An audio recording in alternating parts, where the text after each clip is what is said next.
Maybe. How you doing? Come on. It's spinning.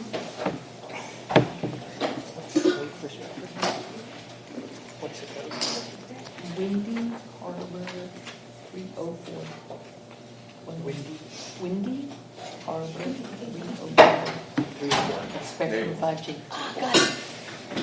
Yeah, that worked. It just sits there at the halfway point. You gotta do the Spectrum 5G Yeah. for whatever reason. That's not normally what I sign in with, but that did work. It's on. The equipment.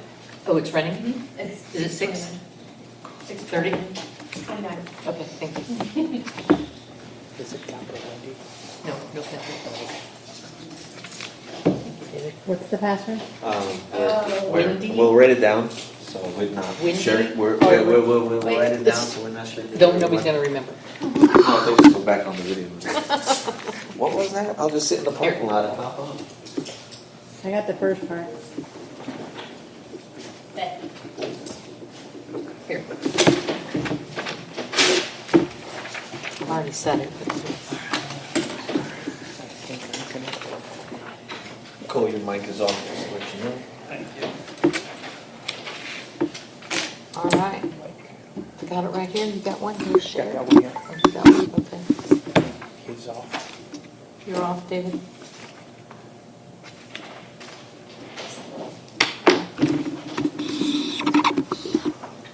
So because I think there's like a. Is it not running? Like a delay. Okay. But we might.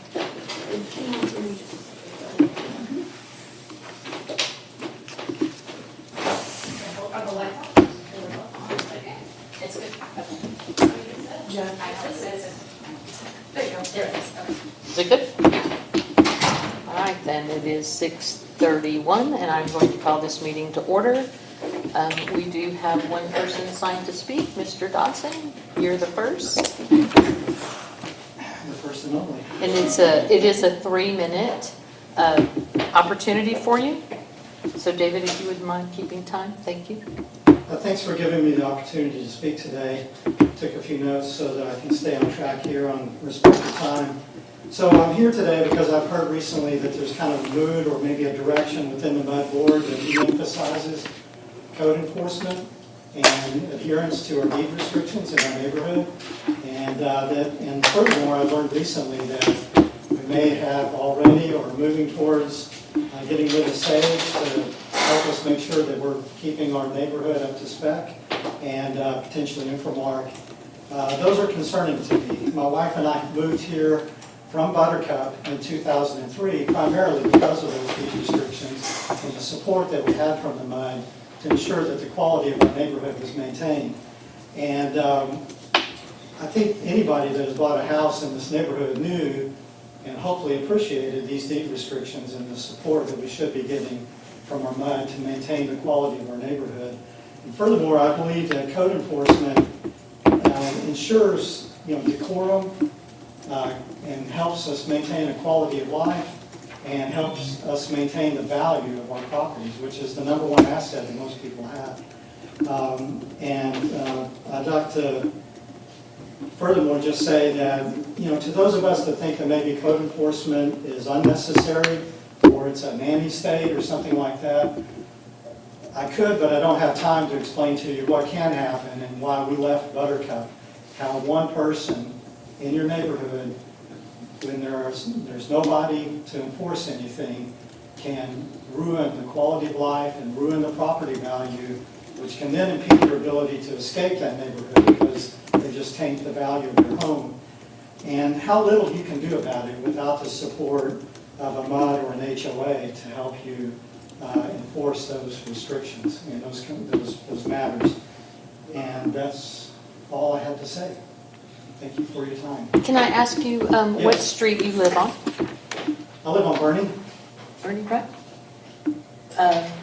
Is that Hunter's Glen Section 2? It is. Okay. And you said you moved here in what year, sir? 2003. Okay. And Thank you for your comment.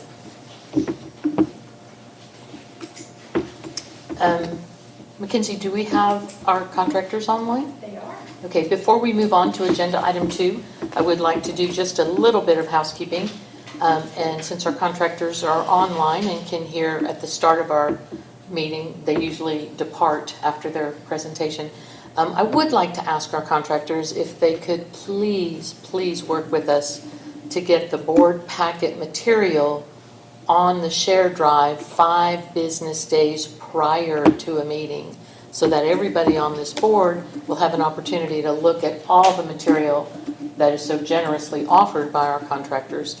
I know we have some changes. We have accountants that are new to handling our account, and they're having a little struggle getting onto the share drive. So it didn't happen with the financials this month, but we really need to work harder at trying to make that 5 business days in advance of a meeting, that all the material for a board meeting is in the board packet.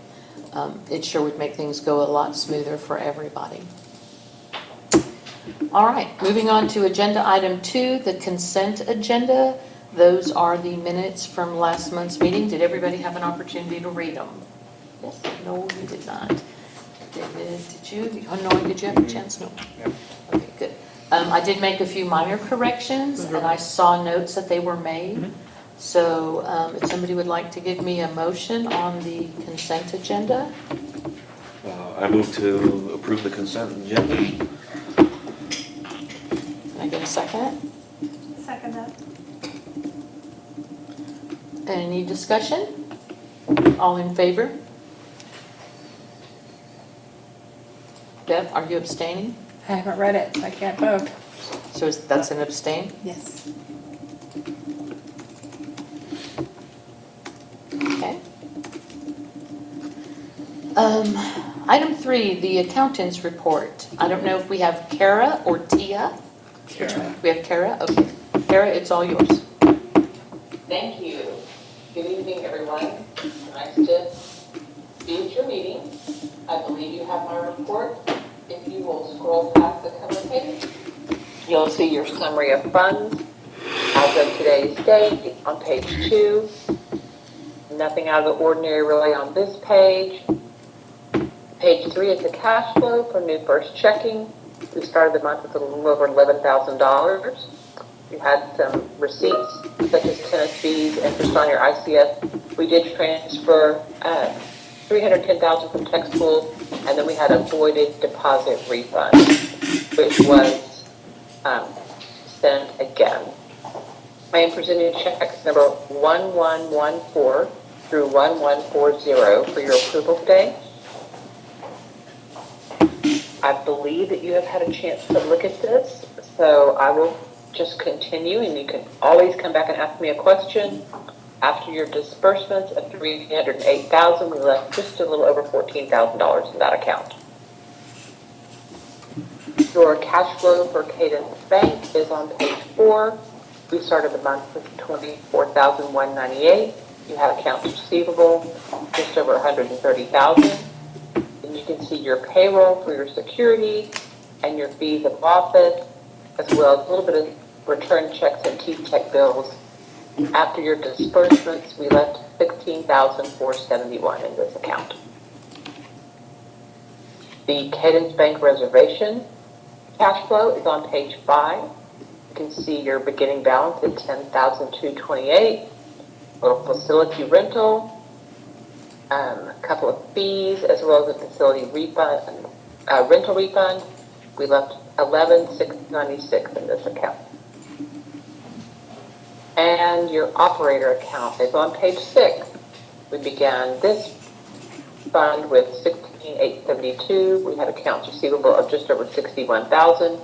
We transferred $60,000 to tech school, and we left a balance of just under $18,000. You can see your actual versus budget on pages 7 and 8. There were a couple questions. I think we answered those. If not, feel free to interrupt me or ask at the end of my report. But I would like to point out G 4400, it's your last income amount. We did have a little receipt from insurance for a fire hydrant repair. That would have been for the prior fiscal year.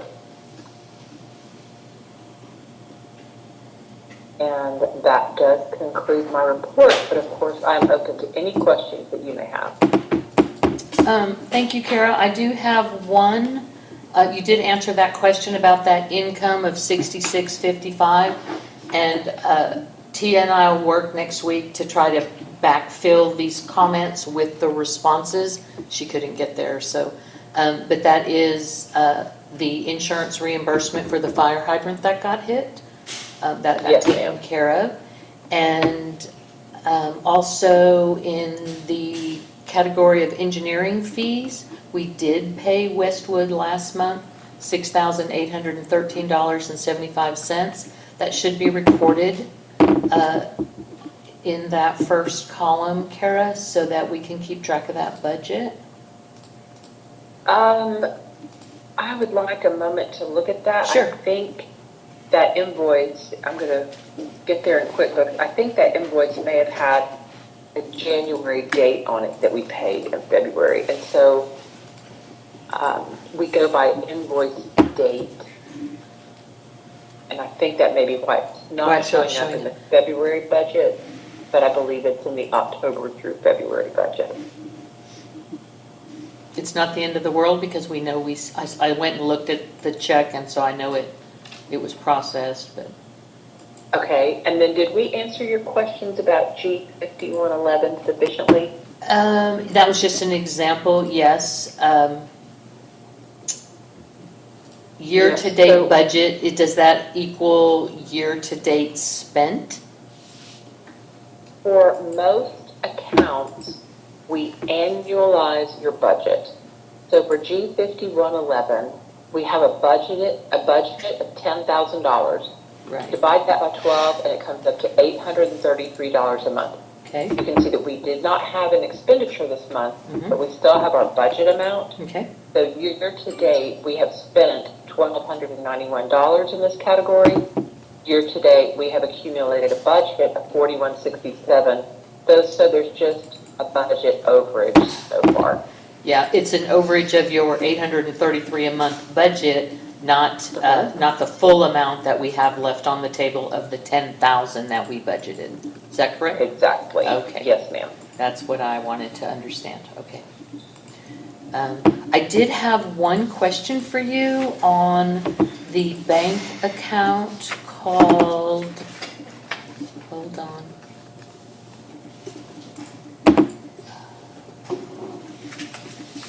Austin Capital Bank. I'm on page 2 of your report. Yes. Austin Capital Bank, isn't that the one where we have a resolution to shut that account down because nobody can access it except prior board members? They won't talk to me. I've called numerous times and they say, you're not a signer, we won't talk to you. Yeah, okay, Cole just said he will make the phone call. I'll send him a little tickler file tomorrow so he'll remember to do that. Yeah, we need to get that closed and move that money into an account that you guys can manage. Thank you. I would appreciate any assistance at all. Okay, And if you don't mind, I looked up the $6142.50 in engineering fees. yes, And we did date that invoice in January. okay, so it will show up on the February check register. Or, excuse me, the budget sheet for February. It's in the budget sheet for February, but it's in that fourth column of October 23 to February 2024. Okay, perfect, thank you for answering that. All right, so the only thing that we have left outstanding then is your invoice. For the month, there was 2 charges. You're trying to collect all the FedEx charges going back from when you guys first started. 2 of the ones that you recorded, I gave No, you, ma'am. I gave you the that check is- number where they were paid already and the Yes, invoice. remind me, I'm looking for the email of the name of the contractor that we sent 2 different checks for after the meeting? No, that was for this month. That's not in question. Go to the second page of your invoice, and I've marked them. It is, can you get there, Mackenzie, on the invoice file? No. I can Sorry. send it to you, Kara. What I'm going to ask you to do is verify that we did not pay those 2. What's the page? It's not in this, it's in the invoice file. And if I Oh, no, I'm back, in the invoice file. Yes. They're the second invoice. 1,000.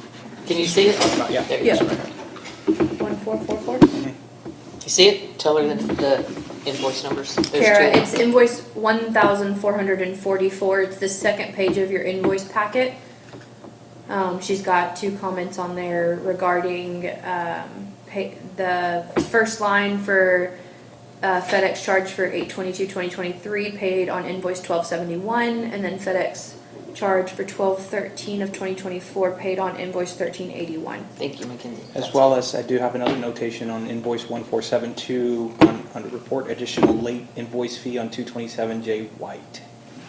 Make that notation as well. Oh, yeah, those were, they charged extra time to cut the checks for the wall repair guy because it was out of cycle, and therefore they had to pull somebody off other labor to do it.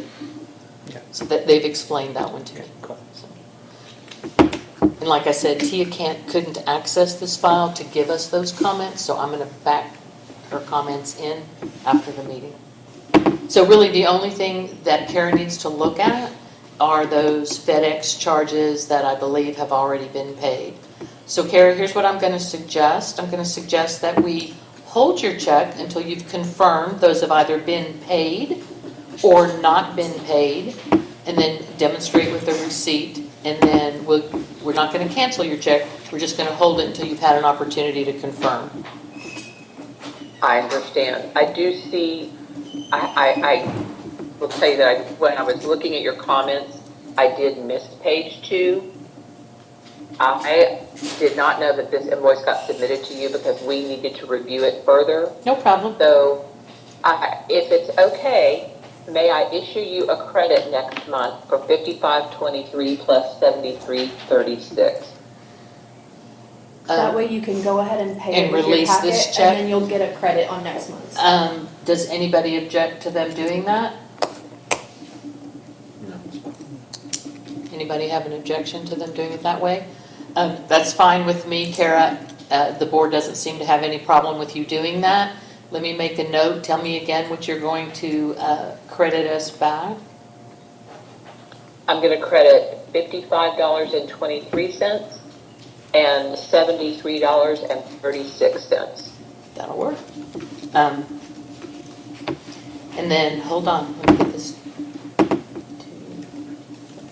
And if I know how to add, that's $128.59.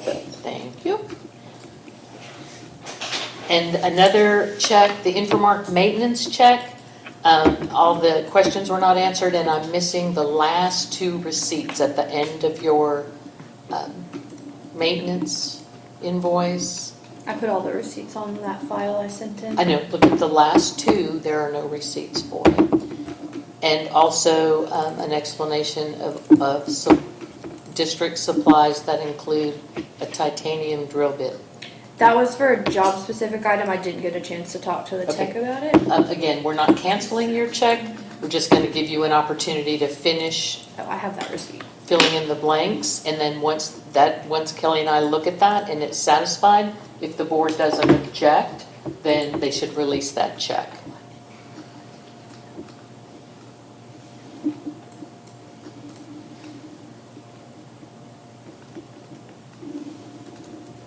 Did you hear me, Kara? I'm sorry, what was your last comment? I want you to hold the Infomark maintenance check until Mackenzie has had an opportunity to provide the last 2 missing receipts and an explanation for that titanium drill bit.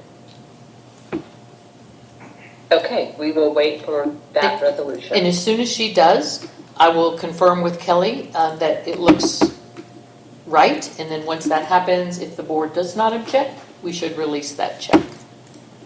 Yes, ma'am. Just as long as all the record is appropriately documented, That's all we're looking for, Mackenzie. I have it, I don't know, I think it got jumbled in the ones above. Okay, I'm gonna put that you're gonna fill in the blanks. All right, And I'll just add them to the same folder. So she has the receipts. Why do we need to withhold them? because I haven't looked at them.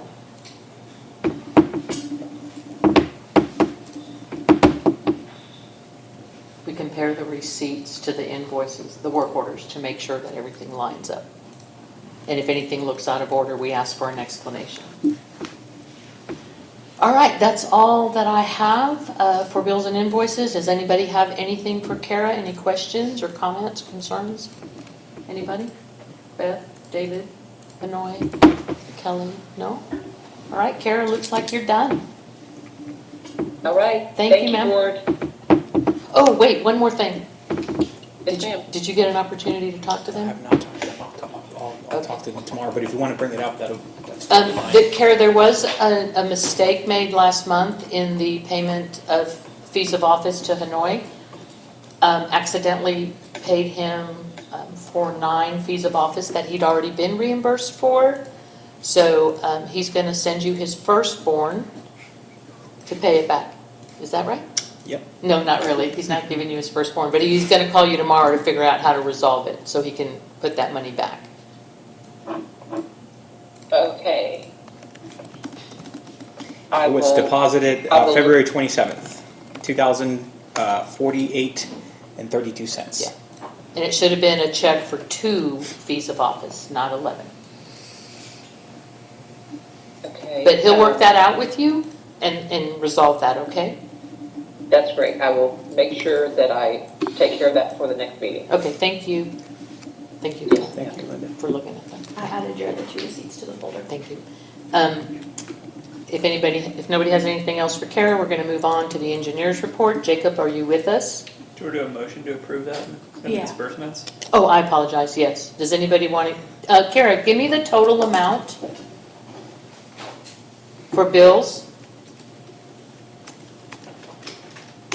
including the checks you're holding, because, minus the, well, you don't have to minus the credit, that'll be next month. Just give, do you have it, Kelly? No. Give us the total. Off of page 3, $308,060.83. I move we approve this month's bills in the amount of $308,000, $350,000.83. I will second that. Any questions? All in favor? That's 5 yeses. Okay, now we really are done, Kara, thank you. You're welcome. Have a good evening. Have a good too. night, Kara. Thank you, Mackenzie. Now, Jacob, are you with us? I'm here. Yeah, the floor is yours. And for the people in the audience, Jacob is our engineer for the district, and he has a report he's going to present. All right, go, Jacob. Sure. So item 4A is status of the Sunchase Park Playscape. Essentially, we received all executed documents from Cunningham Recreation, including their signed contract, insurance and bonds, and the hard copies for that were sent over to the attorney for him to put in his lovely file. But Cunningham has ordered the equipment, so I'm going to be checking with them to see if I can get a detailed schedule as to when they expect that to be fabricated and shipped. And I will keep you guys updated on that. Do you have any A copy of that? tentative date? I would be lying to you if I gave you anything. Let me try to get something in writing. Okay. Scott was taking the lead on that. He might know, but The I didn't check with him in The time. hopeful date is May and the realistic date is June. Okay, I'll make sure to tell him earlier the better. right. All right. Item 4B, the status of our infamous Hatch lift station project. I've been in communications, although not as frequent as I was hoping, with Liberty Civil, and they forwarded me over to their equipment supplier, Smith & Lovelace, and they're saying the electrical panel is still in fabrication and needs an additional 2 to 3 weeks. That was on March 7th, so I will be continually pinging them after this board meeting to check on that status. Liberty Civil says that once the equipment is on site, that they'll need 2 weeks to finish. So I included a copy of that email correspondence for you all to your reading enjoyment, but I will keep pressing on those guys. Before you move on, I understand that you are going to be writing a narrative for the insurance company regarding the failure of that lift station? He's not, We have one already. Herb drafted one in an email. That's what she was requesting, and I've already given it to her. okay, I'd like to see that. And, okay, that's perfect. I have the email. I'll forward it over to you. Just send it to the board. Okay. Yeah, I'm happy to take a look at it and see if it all makes sense to me based on what It's I do know. it's one that I've sent you before. Okay, The one that explains the air bleed line. gotcha. Okay. So, Jacob's not gonna be involved in that communication with the insurance? No, he provided me the additional information I needed from him, which was the pay estimates, the contract, and all of that. So we've already gotten everything over to insurance. Okay, perfect, okay. All right.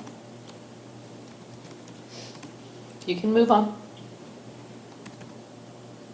Keep trucking along, Jake. Cool. The next item, status of district facilities. Last month, we spent some time talking about the footbridge at Anderson Mill West Park. When Maggie and I were on site kind of walking the right of way, we jumped over there and looked at the bridge. The guys were working on it at that time, and I took a bunch of photos and kind of looked at the work that they were doing. The bridge looks good. I didn't see any signs of rotting wood or compromised wood, and the pieces that they were replacing looked like it definitely improved the stability of the bridge. So I think that all looks good, and I kind of sent that email correspondence attached to this packet back to Linda and David. So, any questions on that? I seem to recall in the manager's report, the contractor did find a rotting piece, two rotting pieces, probably under the bridge, They I'm were guessing. under. They weren't. Because they're long pieces. There's pictures in my packet if you want to take a look, Jacob. So there is further To in be the. fair, I did not fall completely underneath. Yeah, I don't blame you. No, and they sent it like a week or so ago, so we just included it in there. They I had don't two think- boards. Those were structural pieces. I think they were just Okay. boards that held It was part of the it was holding the gravel back. perimeter Yeah. for the gravel. Oh. And did they go ahead and replace it? I don't. Did I they? think they did, yeah. Did they? I didn't think that they did because they were letting us know that it was an additional cost. That's why I included it because it wasn't in your original approval. Okay.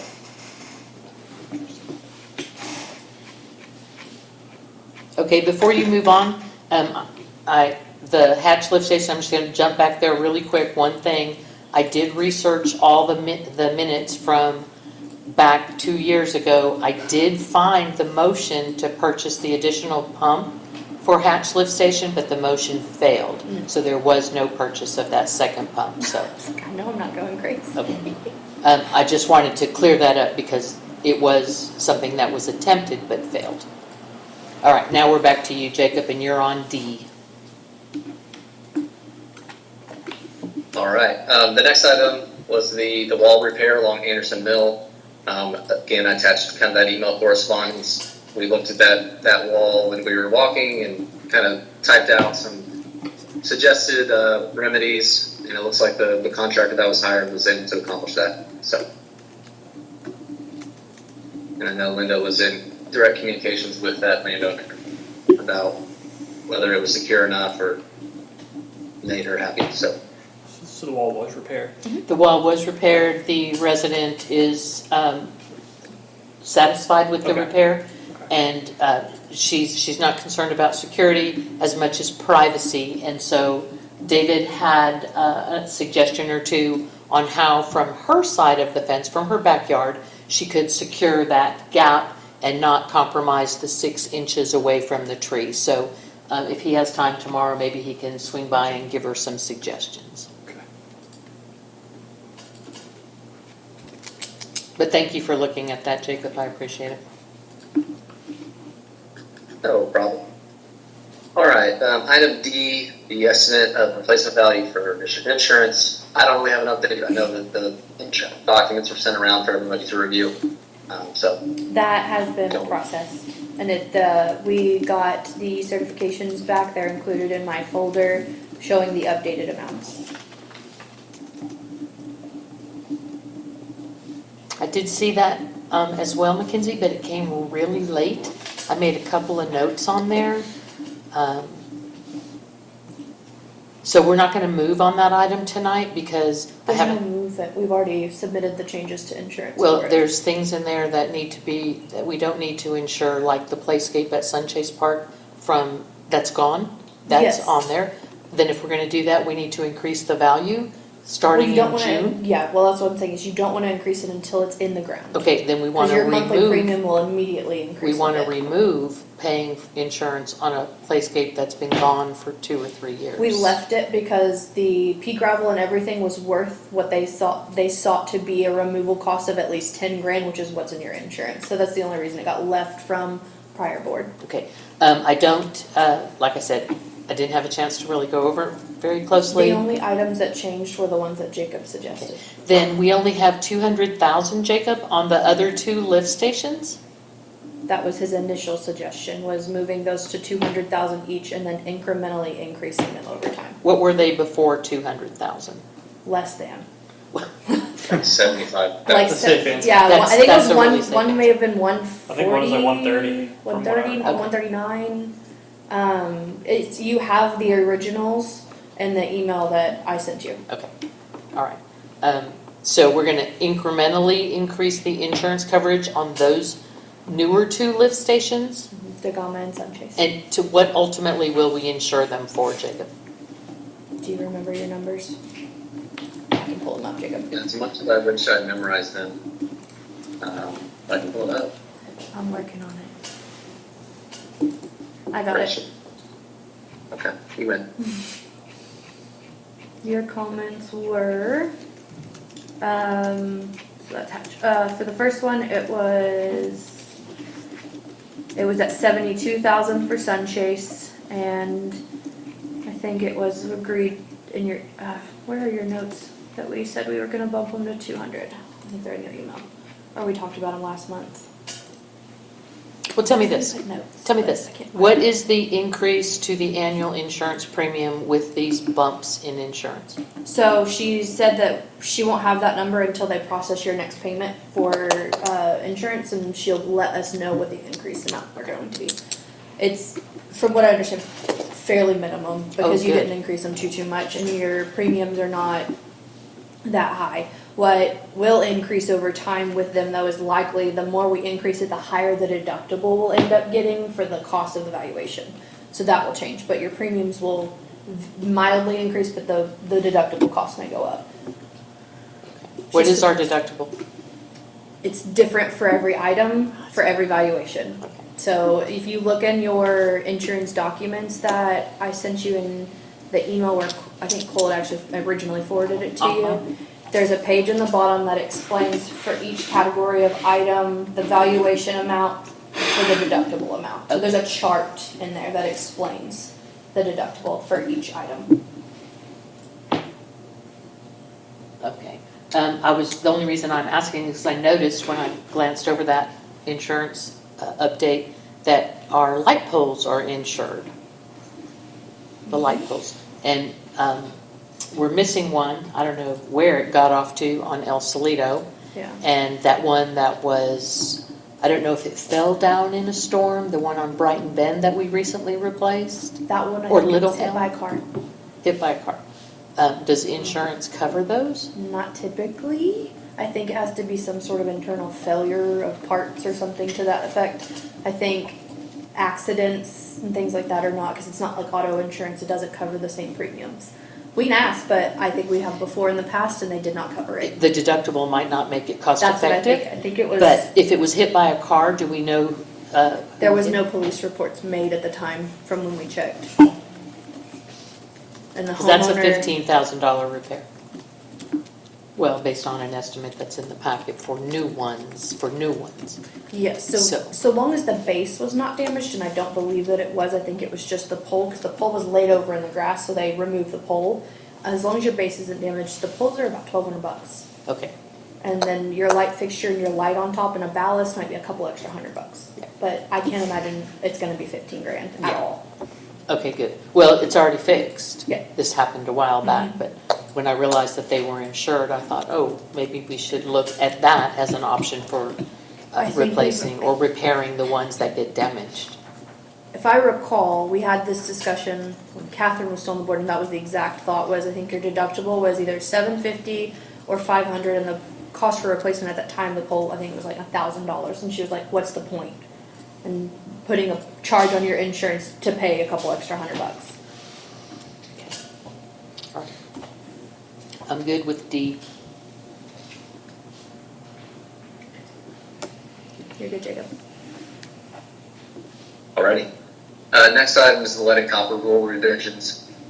We pulled all the documents that we were able to find in Gray Engineering's files to kind of show what progress they had made. And from our search, looked like we could find that they invoiced twice on a grand total amount of $9,999.12. And we put those files on the Google Drive under the Engineering Westwood folder. So if you want to kind of see what Gray Engineering put together, take a look at that. It's our intention to review the work that they did so we can validate it.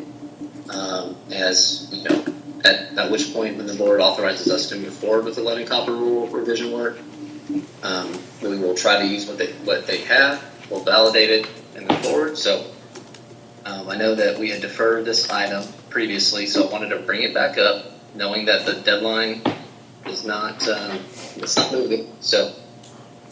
We ultimately will need to get started at some point on this so that we can make sure we get everything compiled and submitted on time. So I'm just bringing it back up. If you guys want to defer another month, it's probably not the end of the world. But you can see attached our proposed work order to complete this work. And I'd like to note that that work order is an hourly estimate. So if we end up not needing to spend all that time and we can compile the inventory and get it submitted and feel confident about it, then we won't spend all that time. So it's purely just an estimate of the labor needed to compile your service line inventory. Okay. Did everybody have an opportunity to read the proposal from Westwood on the lead and copper rules? Yes. I believe it has a not to exceed amount of $25,000. Am I right? Jacob, am I right on $25,000 project cost? 24,000? Let me scroll to it. I want to say it was 24,610, but Yeah, that's what it was, 24,610. I don't want to hold this up any longer, Jacob, because I don't know how long it's going to take you guys to get through the whole thing and be done on time. So if this isn't going to change, the cost of doing this is not going to change. So I think if everybody's in agreement, then it's time to do the motion and let him begin this project and get it done with a not to exceed of $25,000. And Jacob, if you need more, you're going to have to come back for more money. Understood. Can I get a motion?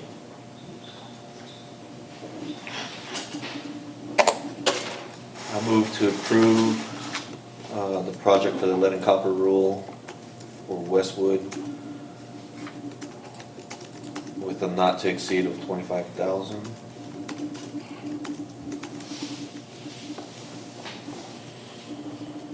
Is there a second?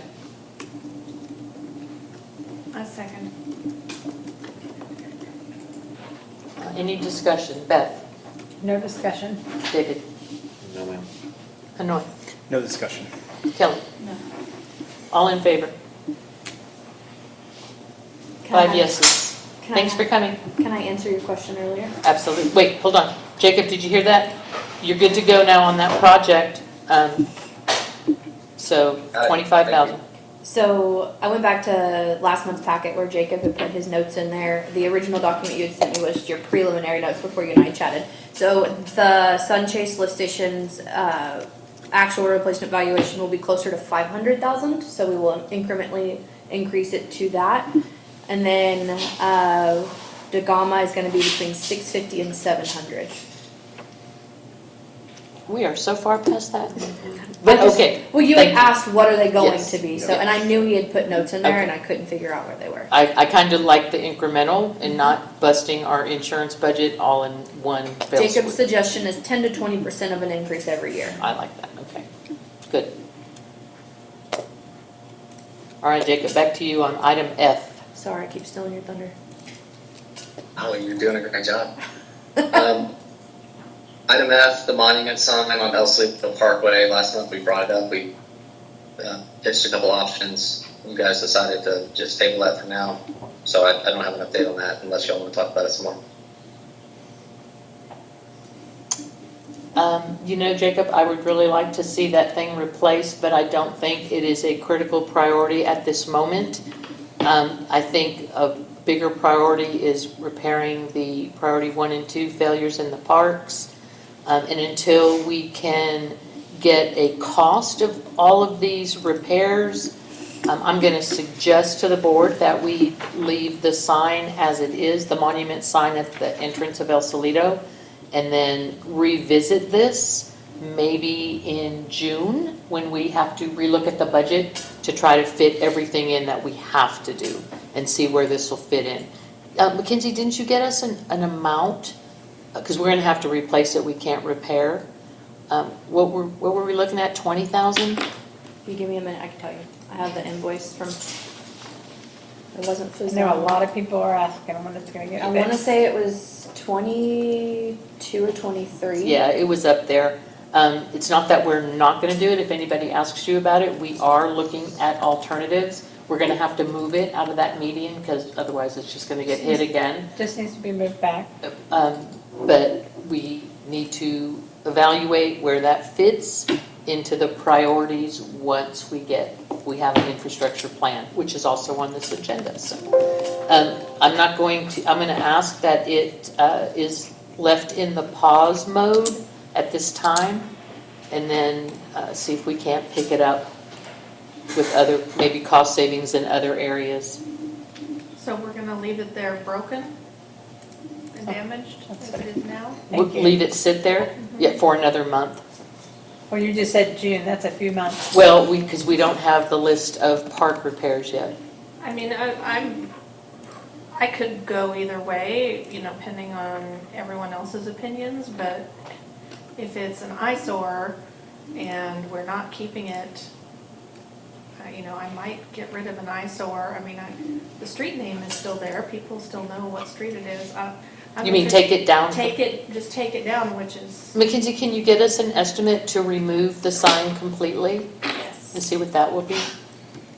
They haven't narrowed down exactly where they can put it, and there's other work that needs to be done before they can even offer a replacement sign based on the right-of-way that TxDOT's taking. It's just more complicated than just pulling the old one out and sticking a new one in. Well, it needs to be moved back about 5 feet. Oh, it's coming out of the median. There's a picture in last month's board packet that shows 2 options, better options for where to place it. So, Hit again. yeah, It's if gonna we get put it hit. in the median, it's gonna get hit again. Jacob, let's have Mackenzie figure out or get some proposals for removing the one that's there, and then we'll go forward after that. Sounds good to me. Mackenzie, let me know if you need anything. Okay. Will do. I'll let you review whatever proposal we get to make sure it's sufficient. Sounds great. The next item is your Sunchase triple channel flow. Maggie was out there on site handing out maps for the operator RFP. So she took the liberty to go over to the Sunchase channel to document and kind of walk the path of the storm sewer. But we also received communications from Mackenzie that Infomart found a service line that had a leak. Again, don't want to steal Mackenzie's thunder, but it looks like that service line was repaired and hopefully that stopped the flow.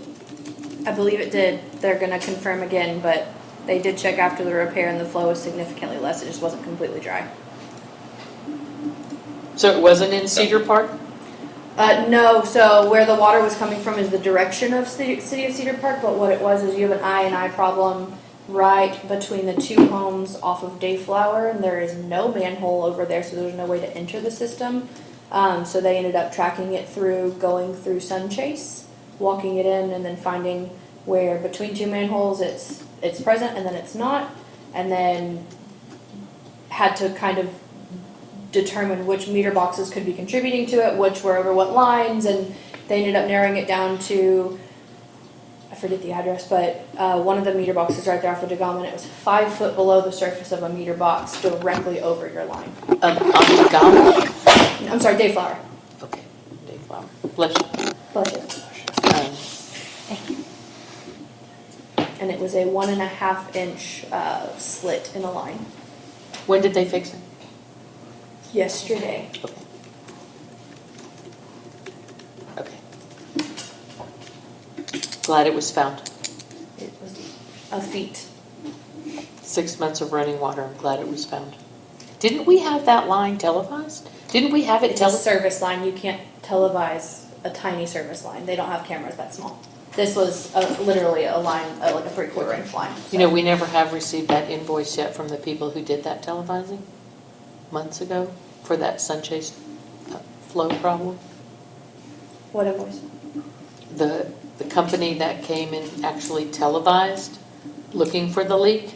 Samco, and then the answer we got back was that the problem was coming from Cedar Park, but we never got the invoice from them. So Samco did find leaks when they were out here, and it was billed to you on a work order. And the leaks that they found, we did repair, and as soon as we repaired them is when you actually got pictures of it dry. And for one day. It was a couple days, and then it started flowing again. So, and there were several, like, I think it was 3 repairs, if I'm not mistaken. Okay. Make sure that we have paid that work order, Double check it right that now. invoice from Samco. And I guess that is to be expected with an aging infrastructure, that pipes are going to break.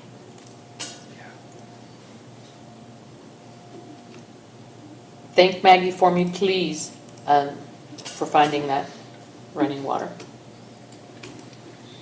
You're I on think age. all the credit goes to Infomark. Say that again? I think all the credit goes to Infomark. Okay. Thank you, Infomark. Moving on to the next item, the proposed annexation of Anderson Mill Road. Last month, the board authorized Westwood to walk the right-of-way and document anything that's within the right-of-way that is part of the district's assets. So we did that, and we mapped the photos, and you'll see attached to the board packet kind of an inventory of those items. And we will work with Cole in any legal documents that need to be put together with the annexation so that to ensure that y'all have the right to maintain or whatever. So, any questions on that? No. There was a lot more in that area than I ever thought there was.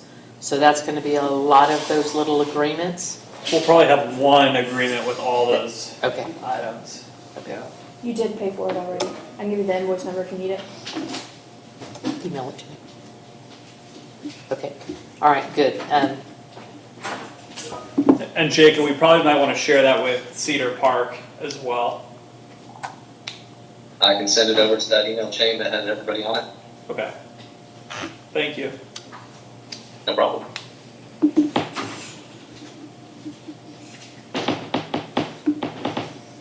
The last item I have from my report was about the operator RFP.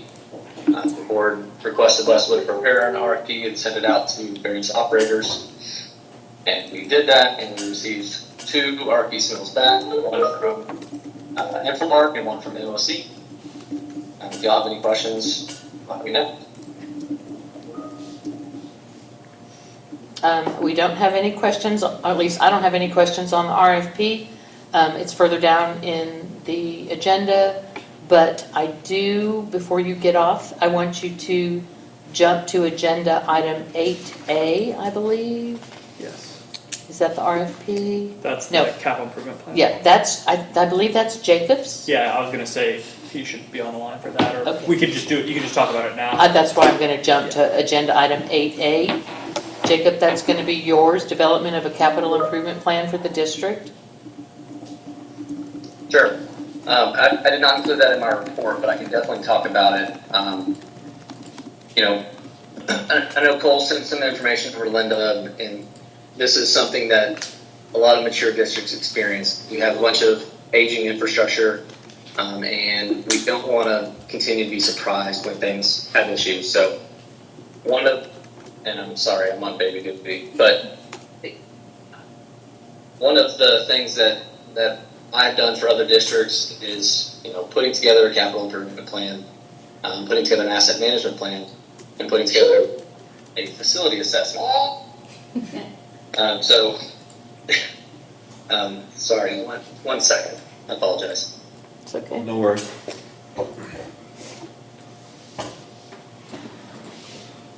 Can we ask him about the light on El Solito, or are we not talking about that tonight, under other matters?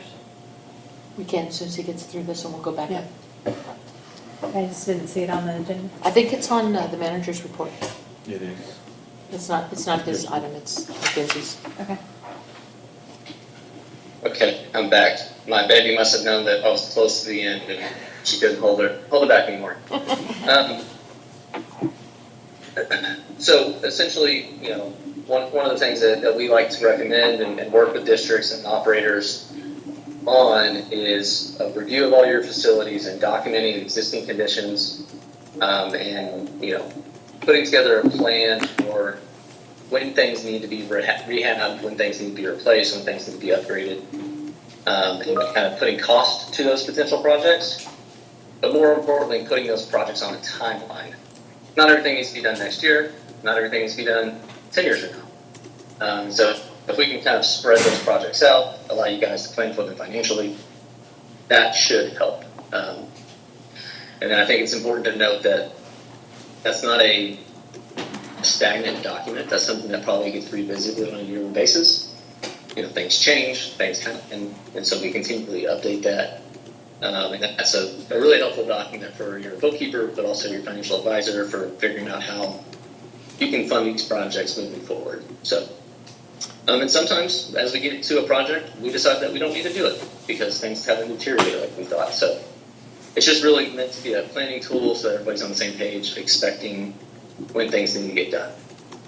And the asset management plan part of it really documents the age, the condition, the useful life of all your assets, including your underground water, storm, and sewer lines that are all out of sight, out of mind, but everything has a useful life, right? So if we can plan for when we expect to have to do a project, then we can start investigating as those projects get closer and make decisions on if we need to do anything. So that's kind of my spiel. I haven't put together, you know, what that proposal or what that level of effort would look like. Really just wanted to discuss it with the board and hear your thoughts on it. And if you want us to look at moving that forward, we'd be happy to put together kind of what we think that would take. But just really wanted open conversations this month. I really do think it is a tremendous idea and something we've been asking for at least 5 years. It is essential for us to have that in order to plan and budget. Is that something you're going to work with the infrastructure committee to put together? Absolutely. Okay. So, the way it works best is when, we work with members of the board, so in all cases, the infrastructure committee, and we work with the operator, and really get, you know, on the boots, on the ground, who's on the ground information, and take it from there. So, And you've already done it's the definitely not asset, something I work on in the silo. right, and you've already done the asset inventory capturing in your walkabout with the committee? I did a tour. You know, I have eyes on facilities.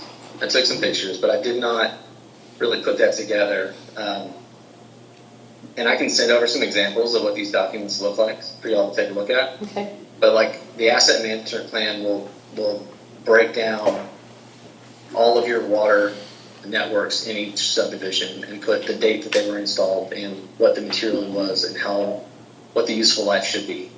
Okay. And then basically assess the depreciation value of that and and time out when repairs might be expected.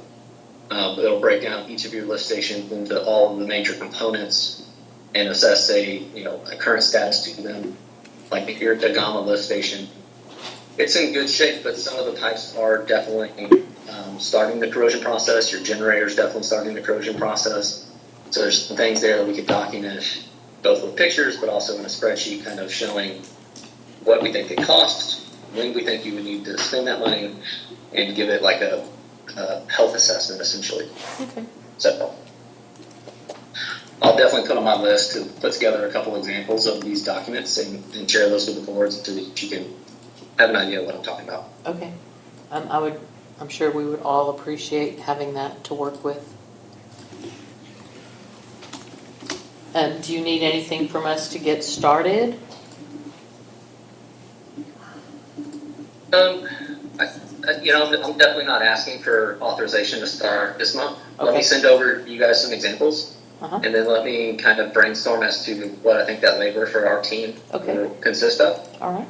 And similar to that lead and copper rule revision task order, where I included that spreadsheet at the back that estimates the number of hours for different team members. Okay. I'll do something comparable so that you guys can see what all that effort looks like. Okay. That's a good plan. At least it's a plan. One thing I am going to ask, since we are on this agenda item, I am going to ask Mackenzie if, for several things that will ultimately go into an infrastructure plan, but it's information that we need now, like by the next meeting. So we're not going to wait for Jacob to get it all in his plan. We're going to start looking at things now. One of the things that I need is the last time we power washed the district walls and what that cost us. I know it's been a long time, but whatever you can find on that, that would be very helpful. Because, as I'm sure you noticed, Jacob, when you walked the district, we have a lot of trees that are sitting on the walls. And we really need to move forward and get those trees off the wall. And so we need proposals for tree trimming, and then proposals for cleaning the walls. And we also need to create a notice that would be sent to all account holders that once we start this project, which hopefully will be after the April meeting, that we need to do that tree trimming, give them an opportunity to trim their trees themselves. We'll use your recommendation of 6 inches. Tree and wall need to stay 6 inches away from each other, and then see how much we really need to do to protect the walls. Would you agree with that, Jacob? Yes, ma'am.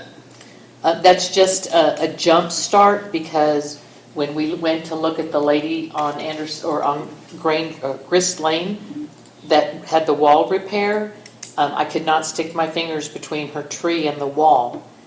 She's sitting on the wall. So it's cheaper to take care of it up front than to be replacing walls. So we need to get that started. That was one thing I was going to ask Mackenzie to do. And another thing I'm going to ask her to do, which ultimately will be a part of a capital improvement plan, is we need to know what it's going to cost to finish out the meter replacement project, meters, endpoints, installation. A total for everything? A total project cost that we can look at, because now that we're going to have some done and some not done, we need to know what it's going to cost to finish out this project, what it costs to read meters. Will we see a benefit if we turn everything electronic? Will it reduce the cost of reading meters? We need to have a really good picture. While I was going through the minutes, I did find a comment from Herb, and I screenshot it, where he said that if we turn on part of the meters and not all, that they run the risk of not reporting accurately. I'll send you that comment from the minutes, but it was a warning not to do some before we were ready to do all. It's kind of shocking when I I have saw other it. districts that have, and it has not been a problem. Okay. I will send that comment, just, it made me hesitate at first when I saw it. The last thing we want is more things to troubleshoot, so.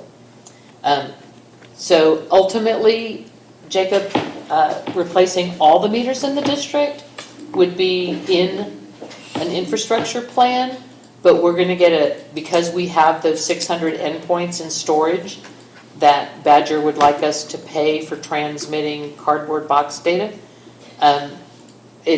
We really need to make a decision on how we're gonna move forward in order to be able to address what Badger wants from us. Does everybody understand what's going on with the meters and why a full look before we make a decision with Badger is probably in the district's best interest? And if we know how much it costs, we can make hard decisions on what to do with where we are.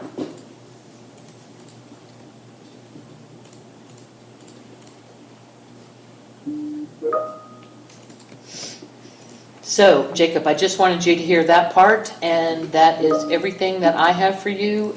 Beth, do you have anything for Jacob? I do not. David? I do not. Hanoi? Do not. Kelly? Well, I'm not sure if the best time to bring this up is now or under parks, but since we have him, I'll go ahead. So the Parks Committee has been discussing Sunchase Park, and we think the likelihood that it's going to be much more frequently visited after June when we have this super awesome, safe, fun new playground installed. We walked the entire park, and there is a tremendous amount of deferred maintenance, overgrowth, dead trees, vines, you name it. It's pretty wild back in the back sections. And so we think we would like to get that park up to snuff, coinciding with the grand opening of the playground. And so we kind of have a two-pronged approach that we're thinking of. And one is just like the brute force, brush clearing, cleaning out the dead stuff and the hanging vines and all that. But then there's a beautification component as well, because it's such a beautiful park, and clearly some of the landscaping over time has died. And so we were hoping to get authorization from the board for us to meet with you and Scott and do a walkthrough of that entire park and get your recommendations on what we need for that. Just to add, we've already asked Landcare to give you guys a quote on cleaning it up back there. Okay. So they're already working on one. Reese asked them on the 1st. Okay. So they came out and visited last week, filled in a hole at Sunchase, and then they were supposed to look at that to put some numbers together. Okay. That's just, obviously this doesn't deter you from meeting, I'm just letting you know we've already added quotes. Yeah, and we need 3 proposals to make good decisions, especially for the cleanup of the park. And yes, I have no problem and like the idea of getting a landscape architect in there to give opinions on how to make it a self-sustaining, natural, Texas native, no water needs park. Does anybody object to the Parks Committee going forward with that secondary project for Sunchase Park? I don't have a problem, except for the fact that I think that our biggest thing, which I think a lot of us agree already, but we need to make sure that our priority 1 and 2s are all taken care of first. Yes. Before we put any money anywhere else. Well, we have to keep everything moving, and I think Mackenzie has created the list of priority ones. So this is going to be in addition to all of that. I mean, I'm going to be honest, before we even cut a check to have the other park put in, we need to make sure our 1s and 2s are put together. I mean, those are all fixed first. Well, all I'm just those things saying. are happening at the same time. They're concurrent projects. As long as it's all being taken care of, because our 1s and 2s haven't even been taken care of, and here we are thinking about doing more to another park. Actually, a lot of the ones A were lot of the taken ones care All have of been the taken care of ones with the mulch. The Were mulch. they were. Those were So a that was big actually project. a one on every single park that had mulch, which took away, almost all the mulch is done. I think they were delivering the last bit this week, if I'm Saw not it. mistaken. Yeah. Okay. So I'm just saying, but yeah, Yeah. besides that, Yeah, we're trying to do multitask here and try to get a lot of things done before that playscape is put in place. It would be ideal if that park was nice and, kind of my approach, and this is just, I'm not on the committee, but if I was giving my opinion, we should focus, yes, always, the 1 and 2 priorities after every park inspection need to be addressed by the next meeting. We need at least proposals, a plan, how we're going to address those priority 1 and 2 failures. But we should, and this is just my opinion, I would focus all my energy on one park as far as enhancing it and making it better each year and just move on through our parks. And right now, Sunchase it's the premier park with the attention. We should do everything completely. Then all we'll have is minor maintenance in that park for the next 2 or 3 years as we move on to the next park that gets a complete evaluation and maybe enhancement or whatever it needs next. If you focus on one, do it very well, and then when you move on, you can move on to the next one, focus on it, do it very well. That would be my approach. Again, that's just one opinion, but for this effort, it is something that I would support. And do you have any idea, ballpark in a number, For money, what? for cleaning up Oh, God, Sunchase? no. I'm not even gonna attempt to give you one. It's, some of those things are buried deep into the ground that need to be dug up. They need to be pulled out of the ground. There's trees that have fallen over from past freezes, but that's never been an area maintained by your landscaper. It's always been, let it be whatever it wants to be. So it's probably gonna be pretty extensive. People have thrown stuff over their fences back there for ages. Yeah, that's There's- not good. I saw an invoice for cleaning up, somebody threw something over the fence. That's not good. And it happens All around, all along, all those properties, there's some people that don't. For I years, it's been. I don't think that that kind of cleanup effort is necessary often. No. Once you get it good, If you it's maintain it. maintained. Exactly, it gets maintained. so. Just as an FYI, for all of your priority ones, you only have 7 left after your other ones have been taken care of. 2 of which are the rubber fill at Anderson Mill West, which is going to be probably the most expensive option. The others are missing belts on certain swings, wear and tear on some of the hangers out here, and 1 head entrapment at Lakeland. And that is the rest of your priority ones. And you're getting proposals for those, right? Yes, we are. And just so you're aware, the swing you saw missing was the one that y'all approved on the proposal at Lakeline to get repaired, so it's already there. So, and once we get a perfect system going, we'll have a park inspection report. After that report, you'll have 30 days to prioritize 1 and 2s, get proposals, and then by the following meeting, we can execute and start repairing things. So in our future, hopefully, the quarterly inspections within a 2-month window every quarter will identify problems and repair problems. And if it works properly by the 3rd quarter, we should have no problems. A lot of your priority 1s and 2s are always going to be your fill, I can tell, your pour in place. But other than that, I think the majority of them are going to be mitigated because it's head entrapments, and if you address those now, you're likely not, if you're not adding anything, So it won't then you're not happen. going to have They don't more. come back. Now, the only thing I could see causing it would be like if you wouldn't. So some of your swings are going to have to be replaced because they don't have even hookups for belts. Once you replace those are not going to become an issue anymore. So a lot of your priority 1s and 2s will be addressed on your first go around. Yeah, I'm thinking the same thing. Yeah. So, all right, I'm going to need let me get to parks. Oh, I'm not parks. Okay. Jacob's still online? Or they need to- I think Jacob's still with us, isn't he? Yes. Sure am. I need a motion then for proceeding with the cleanup of Sunchase Park. Who wants to do it? what exact, are we doing authorization like a not to exceed on the walkthrough or? That project, let's just go with that project. That's You gonna can be always hard. revisit, you can gonna always be hard to put revisit and up the amount. I mean, we know that tree trimmers have cost upwards of 30,000 with a storm, okay? Yes. So, And that's a lot of that is usually higher cost because it's hazardous and it's based off of who's available. So your amounts now hopefully wouldn't be as costly because you're not at an opportunity where you don't have options. Right, you do it before it's an emergency. Mhm.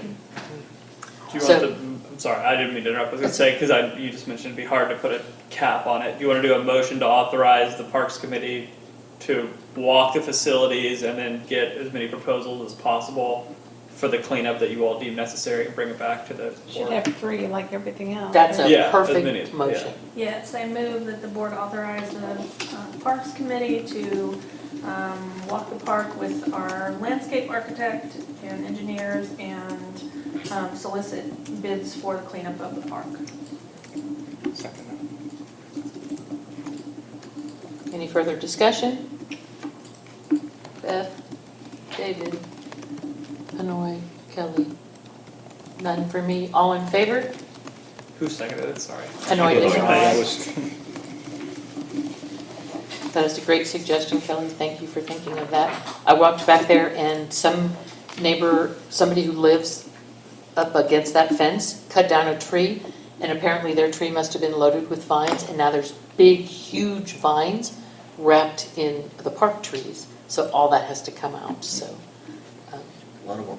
it's a lot of work, but it's gonna be worth it. So thank you for that. All right, that's, Jacob, I think everything else on the agenda is probably not of interest to you.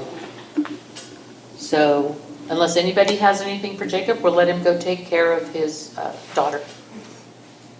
Well, if you all want to talk Thank you. about the operator, Jacob, I don't mean to get you away from your family, but if you want to have the operator RFP conversation, you might want Jacob on the line for that since he is the point person. But I don't know. Jacob, the only thing that I was gonna, and what I'm gonna do when we get to that agenda item is recommend a special meeting in April to interview the candidates per your suggestion. Okay, all right. So, Jacob, there's nothing for you to do on the RFP at this point, but Cole did suggest that we interview the candidates, and I think that's a great idea, so we'll do that. No worries. If y'all need me to hop back on, Cole, just shoot me a text and I can hop right back on. All right, I will. I'll Thank try you, not Jacob. to, but I think we're good. Thank you so much, Jacob. No problem. Y'all have a good night. You too. All right. I don't think he had any action items, but if you all want to do a motion to approve his report, you can. He didn't have any action items. The one he did, we already did, Yeah. did a motion on, so I think we're good. All right, Mackenzie, the floor is yours. Alrighty, so we have a couple things in the packet this month. We'll start on our normal packet. If you will scroll down to page 9, that's where your executive summary will start. You'll notice at the top there, we have the CertaPro Painters additional amount for $242.17, and that was for the boards. If you scroll just past the executive summary, you can see the board that they were talking about as the rotted piece that they ended up having to take out. So if y'all want to, I guess, approve a motion to do a change order. We didn't give them the green light to go ahead with the work, but they did send in an update of a change. But I think they went ahead and did it while they were out there to complete the job. That would have made more sense than coming back. How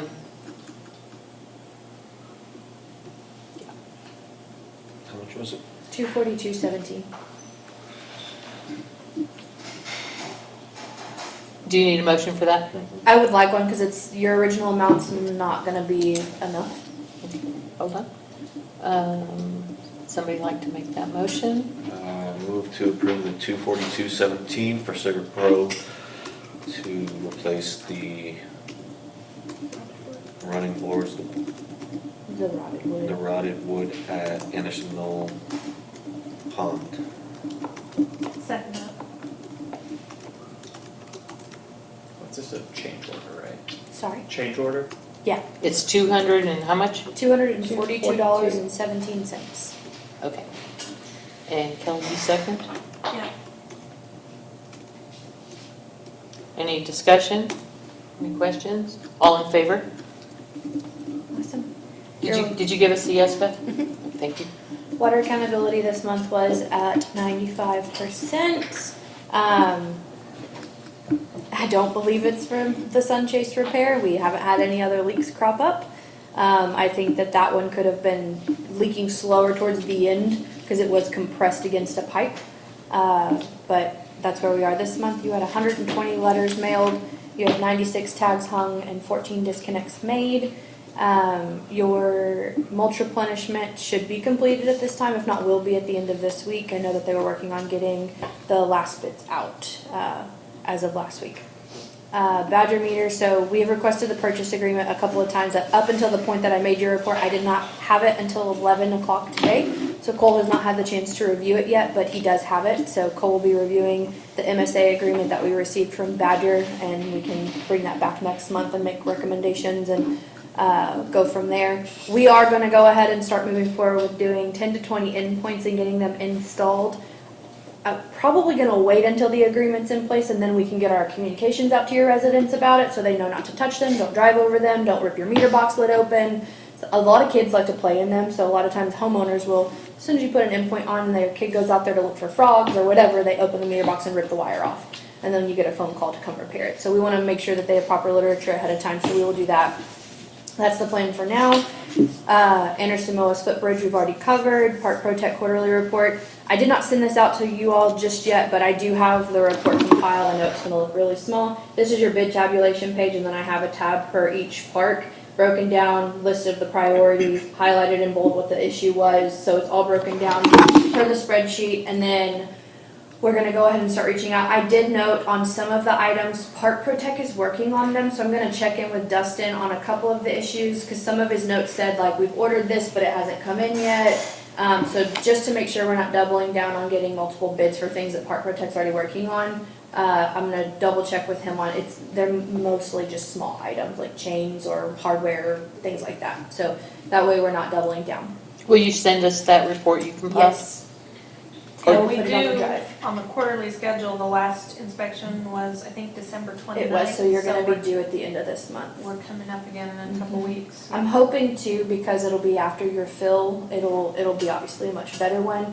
I know that they're working on getting the PIP over here replaced, and then they're gonna work on getting us a quote to do Anderson Mill West, because Anderson Mill West has quite a few additional spots that need to be done, and those are priority 1 issues. So that is one that we're working on. But yes, I will put this report in the drive. The only reason I have it yet is I want to color code the priorities, and I need to add the priority descriptions into it because I haven't done that yet. Street light survey was conducted on 3/11 of 2024. No outages were reported at that time. And then the street base near the enclave that we all talked about last month, we did check it. It is not hot, and it's been secured. They just put a little cap over it. So I saw it. Did you figure out, Stephanie, what happened to the original pole? Yes, well, I haven't figured it, we haven't figured it out, but last we heard it was taken to, it was picked up and placed at Dagama, and then our CMD crew took it to their yard, so we're trying to locate it there. In all this plethora of data that was delivered last night, somewhere in there I read that Cedar Park property, that where you have that black box sitting on top of the wires, that pole, that is Cedar Park's land. It was in all of the stuff that got put up there last night. Anyways, was it Jacob's stuff? it could have been Because I don't. so We need to much. find that. Oh, from MNC? Oh, is it from It's MNC? MNC's quote, I'm sorry. I did not read it line by line. Yes. So, That brings me to question, are we putting a light pole on Cedar Park property? Better for Cedar Park to put a light pole on Cedar Park property? I will double check that because they might Well, you call know- it Cedar Park property. Technically, all of your district is Well, here's the Cedar Park thing. property. Yes. So it might just be they don't understand. Well, when David and I went and met with the maintenance manager for that Enclave. facility, for the enclave, he told us he too couldn't do anything there because he was told it was Cedar Park property. We'll investigate it. So, And I thought maybe that's why, Or we can maybe reach out to the Cedar MUD Park. accidentally put a pole on their property and they removed it, I don't We'll check know. with Cedar Park and get something in writing that says whether it is or is not their But responsibility. the estimate from M&C is showing 2 light poles. And we had talked about 1 light pole at the far south driveway, close to the south driveway of the enclave. Only 1, not 2. We did the additional one because we had already requested it prior to your last board meeting discussion where we decided that adding a new one in wasn't going to suffice or matter, for lack of better words, so that's why they bid you for 2. Okay, is that, if we just did 1, would that estimate be divided by 2? Would it be half? I can ask, I would actually think it might be less because you already have a base in the ground. So it's probably gonna be less than half. Okay, well, according to the maintenance man, the other side is well lit. He doesn't need a second light pole over there. And the one where your black box is protecting the wires, he thinks that's a good enough location and it will satisfy the need. So ask M&C to consider the spot that has electrical wire and what that would cost to erect a pole there if it is not Cedar Park property. If it is Cedar Park property, let's get with Cedar Park about putting a light pole there. Do you want to approve the half amount, let us confirm, so you don't have to wait an entire month just to get back to the same thing if it does end up being yours? I would love to do that, to get that resolved. I know it'll mean, be we've been less, doing this for I can months. almost guarantee you it'll be less than half because the pole is already in the ground, as Because far as half would be 15. it's 14.9, yeah. Right. And so. You could do a not to exceed of that amount, we won't give them that, we'll have them draft a new proposal and submit And that. if Stephanie, where did you say the pole was? In our CMD yard. Okay, so we have a pole. I don't know if the pole is usable. Yeah. We have to see if it's usable, and what we'll likely have to do is bring it over here, let M&C inspect it themselves to determine if it is. I wanna say it's not, 'cause if I remember correctly, it was hit and it has, like an indention and then it's bent upwards. Well, see, that's kind of my concern of putting it there, because when we went and looked, It's in it a prime is, location it to be is hit. a target, just like that sign, and it would be a shame to spend that money and then somebody turn around and hit it, and there we go again. So, But I mean, I struggle, because, I mean, I've heard it over and over. It really is our responsibility, though, with it already being there, that we replace that. if it is Ours. ours, Yeah, we don't know that yet. M&C is pretty adamant it belongs to Cedar Park, so but if we know that it's ours, then it would be great if we could do the 14.9, not to exceed it. Let's get it taken care of. well, the maintenance man just needed reassurance that we were looking at the issue. We gave him that reassurance. So what we need is confirmation that that spot does belong to us. If there might be a better location, Mackenzie, where to put that light where it won't get hit, because it is right near the driveway to the dentist office. Well, if we move it, you're gonna increase the cost, because that's now you're true. gonna move, you're gonna, the base and the electrical, so it has to be So it would that be, location. it would be more if you did it that way. However, we can verify property limits. So looking at it's a Cedar Park Corp, which is if you look up that, it's their corporate boundary. I don't necessarily know if that necessarily means, because like if you look at a map, for instance, if you search the city of Cedar Park corporate boundary, you're in it. The entire district is. Oh, yeah. So I don't necessarily know that means it belongs to the city of Cedar Park. I think that that's just their delineation of where they put it in the boundary for their map. But Who It's does- interesting, who pays, City of Cedar Park has rules on lighting and whether they're in residential part or commercial part, so they do have some sort of right over lighting. Right, and that there is, and I don't know where the dividing line is, but from 620 into, I don't know the name of that very first street in I know what Anderson. you're talking about, but I don't know the name of it. All that land, the Walgreens, et cetera, Mhm. belongs to Cedar Park, and that is like right in line with that daycare, so. Because I know I don't- Cedar Park Police, they all patrol that, that's all in their That jurisdiction. stretch is theirs. Yeah, Um, they tax them on I wouldn't have an issue to do a not to exceed, if in fact that specific piece of property is ours to maintain. We'll verify that first, obviously first and foremost. And is the light pole the same as all the ones that we have, and it's coincides with PEC's lights that they put up and they maintain? Yes. Okay.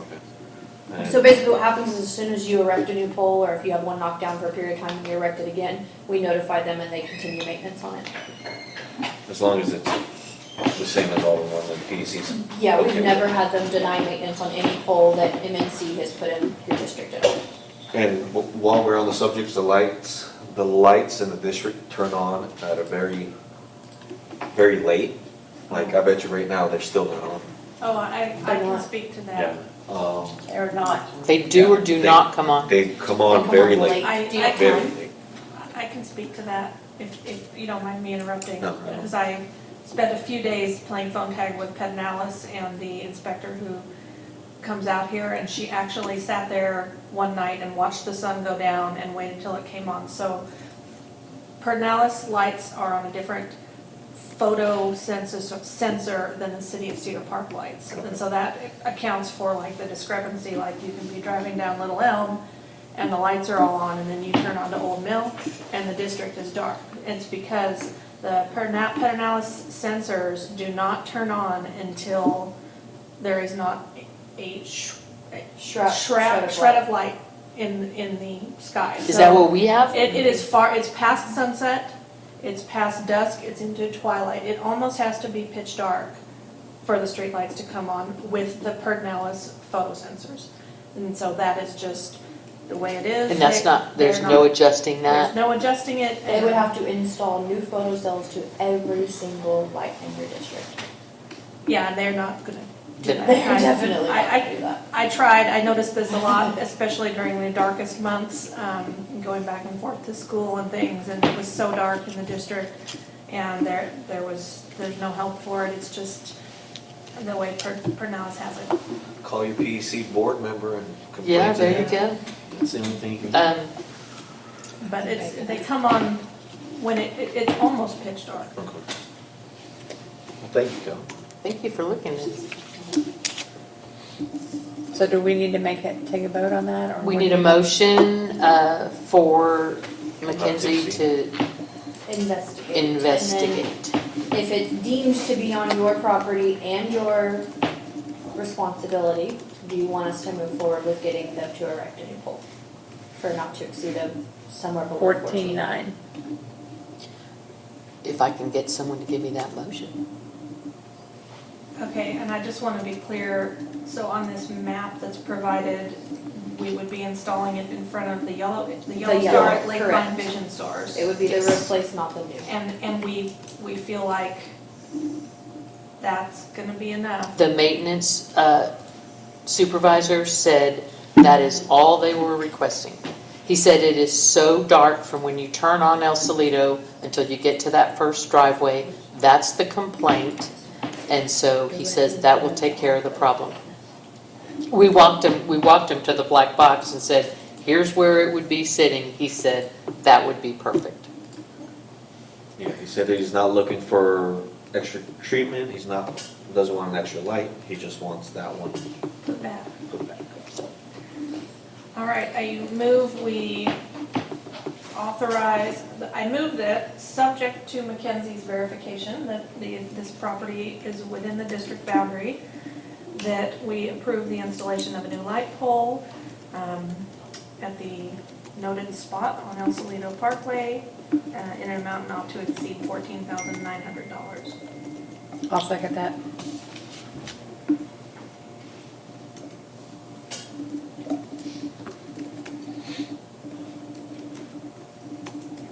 Any more discussion? Can we get an itemized,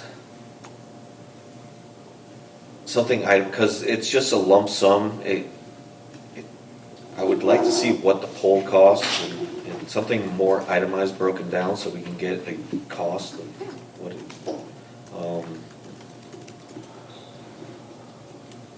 but that's the only thing I have, is just it was one big lump sum and didn't break down everything, so. Hanoi, do you have anything about the light? No. Kelly? Nope. Beth, anymore? Nope. And I have nothing, then let's take a vote. All in favor? That's 5. And sorry guys, I gotta go. Go back to work. Okay. Believe it or not. Alrighty. Have a good night. Moving on to item D in the executive summary. So you'll find a little further down, and we'll get to it. I've provided y'all the OWL device that I was referring to in some of the previous meetings. They have a couple different versions. The 3 is the newest, and it is a device that you would essentially just put in the middle of the room, and it has this little dome on the top of it. If you scroll down, you'll see a picture of it on page 13 of our portion of the report. And what it does is it connects to some sort of screen in the room, so we would likely have to have a TV monitor. It doesn't have to be big, just something off to the side. And then you'd have to have a computer or a tablet that would connect to that to run the meeting off of. That way it would have no interruption and it would be a standalone on its own. And what that would do is it would just allow you to have the little owl in the middle of the meeting room. So let's say while I'm talking, it would point directly at me, show my face on the camera, as well as 2 others and a panoramic view of the entire room. So, and then that way too, it's compatible with pretty much any Microsoft, Google, Zoom, you name it. It's got a whole list of compatibilities. The device itself is a little over $1,000. I did note in the packet though that obviously you would have to increase that cost for the monitor. It could just sit on a table and a tablet, and any sort of connecting cables and things of that nature that would go with it. I did verify it is compatible with Google Meet, which is what you all use for your board packet stuff, so it's just an additional app you already have access to. You wouldn't have to pay for a subscription to utilize that. And Is it something that Touchstone, it will do live feed and they will be able to record it and put it on our website? So Live what- stream? yes, it would, however, it would not go through your current system. So it would more or less render your current 2 cameras obsolete. So keep that in mind. Granted, they are very dated. They haven't been replaced at least in 5 years, I think, even Or since they were beyond that. installed. Yeah, so they're pretty dated. They're probably getting to the end of their life. It would more or less replace them. So what would happen is the meeting would be live streamed, recorded, whatever. The only thing is we'd have to figure out how to get it to live stream, which I'm sure Caleb would have no issues with. It's a newer software. It's easier to use. But it would record itself, and it would record it off of whatever software you use. Google Meet, Zoom, Teams, whatever you pick, it would record it within that software. Do you have a district that has this set up? That was gonna Senate be my- Hills and Reunion Ranch. And so do they record? They don't live stream, but they do record. So we could see how it looks? Yes, you can. Okay, Senate perfect. Hills And Reunion Ranch, WCID. Senate Hills Mud. Reunion? Reunion Ranch, WCID. Make sure you do the WCID because if you search Reunion Ranch, It'll take you the HOA comes up first. Oh, does it? Yeah. Okay. I thought Yeah, I'd the, like to see how it looks. Believe it or not, Bill Flickinger is the one who uses it, and it's amazing because he doesn't live in Texas anymore. He lives up north, but he goes to every meeting via that. No kidding. So Reunion Ranch and which other one? Senate Hills Mud. SENNA, and then Hills Mud. Thank you. Yeah, I'd like to see how it actually performs. It's to the point where most people will not even chew gum in a meeting because it'll just sit there and stare at you while you're you moving? chew gum. If you're moving, if you're talking. Oh, yeah. So they're pretty sensitive. So a lot of times. So you have to behave. We literally will sit there and put our hand over our mouth so it doesn't look at us. And if you sit in the middle of the table, because they have a long table and everyone's like around the sides, you're sitting in the middle where it's like right in your face. You just sit on the end just to get away from it. Because it'll pan to you the moment like you drop a They're pen. kind of round, so it should be. Okay, so we know what the OWL thing costs, so we still need a proposal for like the Yeah. monitor I'm and all gonna that. probably get with Caleb on that. Could you to get make us sure- just a total cost to set it up? I can. My only concern is I can get you a TV cost, and I'm sure I can easily. I'm techie enough that I can hook it up. I just don't know the live stream portion of it, so I'm gonna have to talk to Caleb to make sure that doable. we work that in. If it might need an additional device, like a little DVR that goes with it to live stream or something. Okay. It honestly might be as simple as logging into YouTube or something with whatever information they have, because that's where they post your videos. I don't have that information, and connecting it, I just don't know what that looks like. But yes, I can get you a more. If at the next meeting, you can give us like a total project cost to get it all set up, whatever has to happen, that would be ideal. And since you're gonna be talking to Caleb anyways, would you take that opportunity to ask him if he could set up a WTCMUD1 YouTube I channel have asked. and move our videos to our own YouTube channel so they can be searched? Yes. Okay. Give me 1 second. Now, since I said all that, I can type it, so I'm gonna trust that you're gonna get all that down.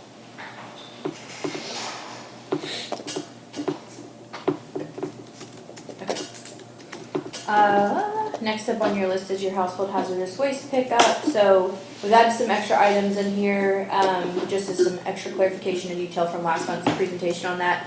It is $1.40 per home. It is charged to every home. There is no breaking it down of who wants to use it, opt-in, opt-out situation. I did inquire about that. The frequency of use is unlimited and tracked. Waste Management will track every homeowner. I believe you have to either call in, email in, or text in to get like on their schedule for the next pickup date, and then they'll know that you're gonna have something outside of your home to be picked up. So that's how they track it. Is there something that they track for abuse of this, say? It would be a frequent flyers list, no different than things that we have. So, I mean, it would be indicative in a report. But yeah, I mean, they would be able to provide you the report, and you would then have to look into it yourself, I'm sure. They wouldn't necessarily call people out for using it because it's a service that they want to keep providing to the district. I just don't want anybody to abuse this. That would be You up to can't y'all control though. that. That would be something y'all would have to look Right. into and determine on your own. Waste Management's just going to do the program, report off of it, and Did you have that cost in your board packet there? or- it's $1.40 per home. So if you, Times 1,900, And that's That's pass through, right? yeah. I would say That's- Well, 15. It's $1.40 going to per month, increase right? the cost of trash services by $1.40, which we Roughly. pick up through the base service fee. So we just lose revenue in the district to cover that cost. It's about $2,700 a month. Right, more in trash. So here's my thing.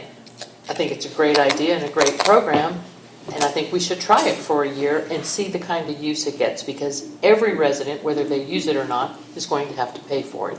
So if it gets a substantial amount of use, it's probably cost effective and worth doing. Yeah. But if it doesn't get a lot of use, we may need to reevaluate it later. Because it's TVs, batteries.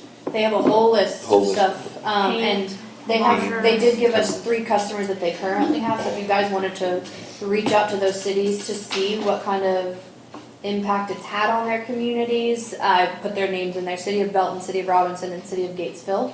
All 3 of them are currently signed up through Waste Management for their hazardous waste pickup program. So what we're gonna need in order to, What page is that on your report? It's page 10 in my board packet.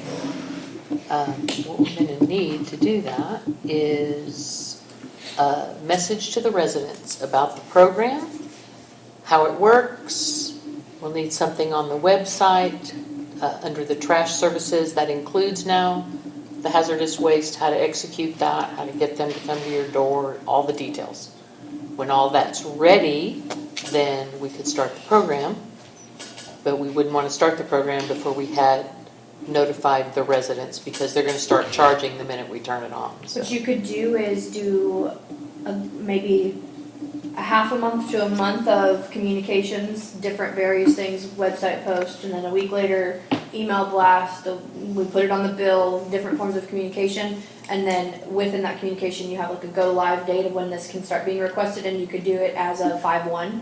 Give yourself the month Perfect. of April to communicate it, Perfect. various ways, we'll put the marquee sign out, put information on it, to direct them to the website to check a blog post and things like that, and then that way, come 5/1, you might even have people before then like, hey, how do I get my first pickup signed up? And you just kind of run with it like that. Okay. So does everybody think that's a good move for, or are you in support of doing this hazardous door-to-door pickup? Oh, I'm really in support. Cedar Park is doing it for their residents. as far as I can tell, it's been really successful and well received. But also, you know, potentially we're helping protect the water supply. If people don't, if they have an alternative to pouring paint down the drain. Yeah.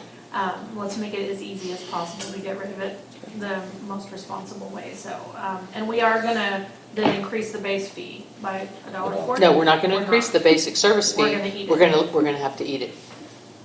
Now, next year, when we do the new, So whenever you get your new rates from Yeah. risk management, We- you can revisit your we base fee might at that time. and see- reevaluate, but I don't I think don't in the middle of an active year that we increase any fees. Which you'll, because they typically give it to you in October, because I think they try to hit you at your fiscal year to budget for Yeah. it. So you can plan for it in budget season. If we need to increase Yes. revenue, then we can up the base fee, we can maybe up the taxes, I don't know how that's gonna look next year, but we have options. But $2,700 more a month is not gonna break the district, and then if it gets enough use, it pays for itself effectively by protecting the water system, so. All right, so Mackenzie is going to prepare the, Message to residents, Messages. blog post, marquee sign, blurb on the bill. Do we have a contract or anything from Waste Management that we have to sign or? No, and if there is any sort of amendments, which there likely will be, it'll likely be an amendment to your contract to just add the service in. We'll do that at your April board meeting because it'll be ahead of your go live of May 1st. Yeah, let's get something in writing so we I can. do really have I file have it. some information. They typically do an amendment when you add stuff like this, so Okay. we'll get something from Okay, them. thanks. Elizabeth, in her sleuthing, And what determined is the cancellation policy on this if it it doesn't? would roll into whatever your current policy is with them. I assume if you can roll in at any time, you can roll out of it at yeah, I any wanna be time. able to wanna cancel look at just all this that. service Yeah. if it doesn't work. We'll look into that, but I'm gonna say, if you can roll into it at any time, you should be able to roll out of it at any time. The light We pole- might I don't know have, about we that. might have to probably lock in for I a wanna- I year. like to- Yeah, you'd probably get locked in for you, because Th- what is that's it for okay. me to say, let's, everybody, get ready, we're rolling in? Dump all your stuff, we're All right, canceling. now we're canceling, No. and we're out. Yeah, No, they'll probably And lock next us year, for- we're in, and then we're out. That's- Elizabeth verified that light pole does belong to Cedar Park. It's It on their does? property. Yeah, okay. Okay, so we need Cedar Park to We put need it to- in place? Yes, but we're still gonna reach out to them and let them know that, well, since y'all met with the gentleman, Yeah. do you wanna draft me something? And then I'll send it to Cedar Park and say, hey, look, my board president has already met with this property. This is the conversation that took place, the need and the want for this light to be put back in, so on and so forth, and see if it entices them to be willing to do so. I'll be happy to do that. Okay. Next up is constable hours. So during the audit discussion last month, we kind of had a little bit of a question of whether or not we went over budget for that line item. Quickly realized that was both constable hours and roving patrols. So with that though, it was requested that I get the total hours. Mark, I need your hours. Oh, is that Mark Johnson? Yes. I gave my hours to Monroe. Can you email it to me? He was supposed to email it to me, he hadn't yet. I gave it to him in a hard copy. Okay, I'll get back with Monroe. So, I've calculated Monroe's, they're in your packet. And I will verify that against the budgeted amount and how that compares, once I have marks. So that way I can do a combination of the total, because it wouldn't lead me anywhere if I didn't have both. Well, now that, and I did confirm, it did include the roving patrol on the audit report. That's why that number looked so over budget. Correct, yeah. So the only goal is that, since we did increase their salary, that we stay within that budget allotment. Figure out how many hours that would be grand total, and they can figure out how to divide it up amongst themselves. Okay, will do. No updates from FEMA or TDM at this time. We have sent in all of the information. The only update I do have is we're waiting on sam.gov to give us your UEI number or UIE. Forget the abbreviation. TDM and FEMA need that to be able to pay you. So that's all we're waiting on. And I believe after that, they're supposed to process payment within X amount of time, but I don't have that number yet. Once that number is available from sam.gov, we will be rolling forward. But we have provided them the last two documents requested, which were direct deposit forms, RTGen filled out, and a W-9. That did happen? Yes, Okay. that has already been submitted to Okay. FEMA. As far as your insurance claims go, We increased the valuations. That is in a separate folder in your general manager's folder. If you go to the updated insurance certifications page, you'll have a liability cert and endorsement and a property endorsement. The property endorsement there is just showing you the adjustments being made to your schedule. And if you go to the liability cert and endorsement, this is something that they update to provide to the constables. So we provided that over, and that's just one of the many items that, because you have insurance with the constables on it, you process for them, but it is not covering them in any way. It is just an insurance certification. The district, because in your agreement it says you have to have liability insurance of a certain limit. This covers you in conjunction of your contract with the constable's office. Does that make sense? Yes, well, insurance never makes sense, but yes, it does make sense. And I will use this opportunity to say, because of something I read in your report about the TML insurance on the hatch lift station and the potential of receiving 1.5 times of the insured value, which is a net of about $450,000 to the district, which is why I breathe a little easier tonight and say to Kelly and David, Committee of Parks, yes, we will have the money to clean the parks, because I'm confident that we'll get something. Yes, so Jennifer is the lady's name that I've been working with, and I believe, and I could have this wrong, so please don't quote me, I believe emergency repair costs, so for instance, your wisdom pumps, the pump out of the lift station, those things are categorized differently than the rehabilitation costs. And I believe that they're covered under different categories within your insurance with TML. I explained to her that the valuation is not anywhere near the amount we expect rehab to be.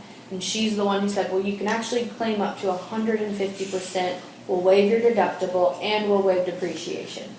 So that's the goal for now. We've provided her everything she's requested thus far, including all pay estimates from Liberty Civil, Liberty Civil's contract. There was a random other invoice that Liberty Civil had we gave to her.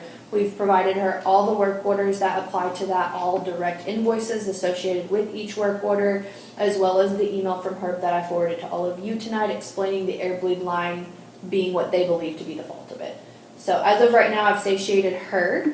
I'm sure we'll have some back and forth to go, but I don't know when payout will be or if it will be anytime soon, but she is pretty confident you will at least get 150% back. I know you don't have a crystal ball either, just like Jacob. You think it's in this fiscal year we'll see that money? If you can conclude the project. I say that lightheartedly because we've been asking them over and over. We want to replace the check valve. My guys are very itchy to do it because you're down to one pump still. Because we tried to let it go with 2 pumps and it started to rag up again because the check valve is the problem. And it's part of the plan to be replaced. I see. So we would hate to replace it. And then The other issue is, and I plan to talk to Jacob about this, our guys are saying that serial numbers on that check valve are not available because it's so old, they've just deteriorated over time. So we've been trying to even locate some information on what's in there. So we've reached out to Alterman because they have replaced it before and they've already put our guys in the right direction of figuring out exactly what check valve it needs with the serial numbers of what they've replaced it with in the past. So we may end up replacing it, at least that one. It's just to limp along for 3 more weeks? We've been limping along, and I will tell you, if pump 1 goes I know down, what you're happens. back to square one. I know what happens, yeah. What does that cost on that check valve? I don't know yet because I don't even have a serial number, I don't have a brand, I don't have a make, I don't have a model. What is the most expensive I check can valve? tell you when Alterman did it in 2021, it was $5,889. So triple it, okay. For the part. 15,000. For just the part, no installation, Yeah. no labor, no equipment. So double that, easy double that. So we've been That would be a pushing- shame, we've 3 been- weeks away from, Well, to be fair. Using that pump 1 is that's worse. less, yeah. Well, to be fair, what I'm trying to say is, it's not just been through weeks, it's been every time this has been pushed out, we push out. So, we were told March 1st, what's the 20th? Yeah. I was told February 15th. It's It's the 20th of March, and we're still kicking along, so They tried to put it back to where it was pump 1 and pump 2, but the check valve was causing more issues. It was causing high call outs. How good is pump number 1 running? It's good, but it's getting in high level a lot because it's the only one running. It's overworked. Correct. So, worst case scenario is you replace this check valve and Liberty Civil gives you one and it's available. I will tell you, those check valves are one of the most frequent things that go out on lift stations because it's a swing gate valve. So if we have a check valve that we put in and Liberty Civil replaces the check valve because they're just doing their whole thing. We would keep Is one. that we keep the one Yes. that we've used? We would keep one somewhere safe. You promise? Yeah, oh yeah.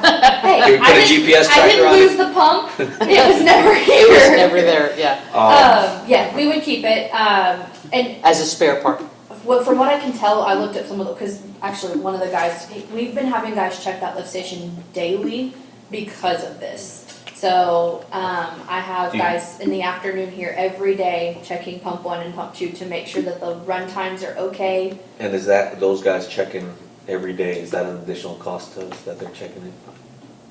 Okay, so there we go, we're spending money on guys checking it, let's just replace it so they don't have to come So every they're day. still, that's what they're, as of right now, they're actively working on replacing it, but before they pull the trigger on purchasing it, they're supposed to let me know. That's why they've been trying to chase down the serial number, the brand, the make, and the model. So I was looking at some work orders today.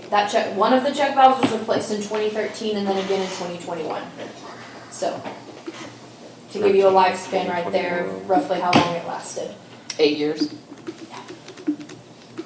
After that lift station's rehab, does it reset its useful life to longer?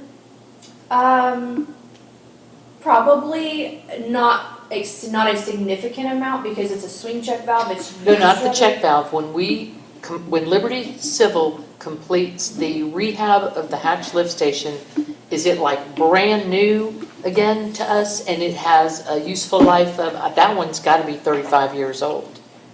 No, We're not gonna get that you're not on getting a brand rehab? new, because you have to think, that vault is still 35 years old, all the material around it is still 35 years old, all those seals are still 35 So years old. 700,000 and we didn't buy another We should've just 35 gotten it. years? We should have just We replaced should it. have just gotten a whole new. We could have replaced it cheaper. Yeah, well, no, We could have are where we are, replaced the so. entire lift station for less than that.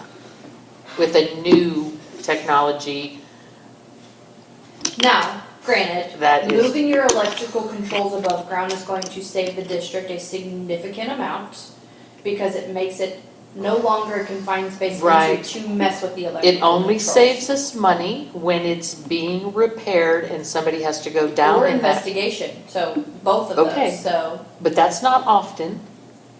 Well, And it shouldn't be, it once shouldn't it's Should be, rehabbed. that's new, yeah. okay, well, that's water under the bridge. We get smarter every day. We didn't know. So, well, we didn't know. Let me get back. So that's all I had on the insurance item. And then,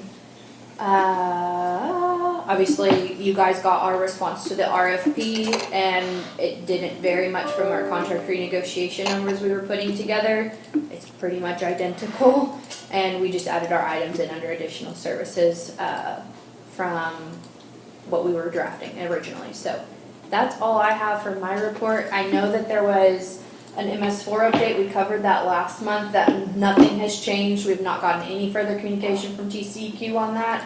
It's still scheduled to be, I think, August 24th, if I'm not mistaken, of this year, that the new permit will be issued. On your agenda item, there was item H, adopt the amended rate order, Yes, so that is in Cole's folder. right?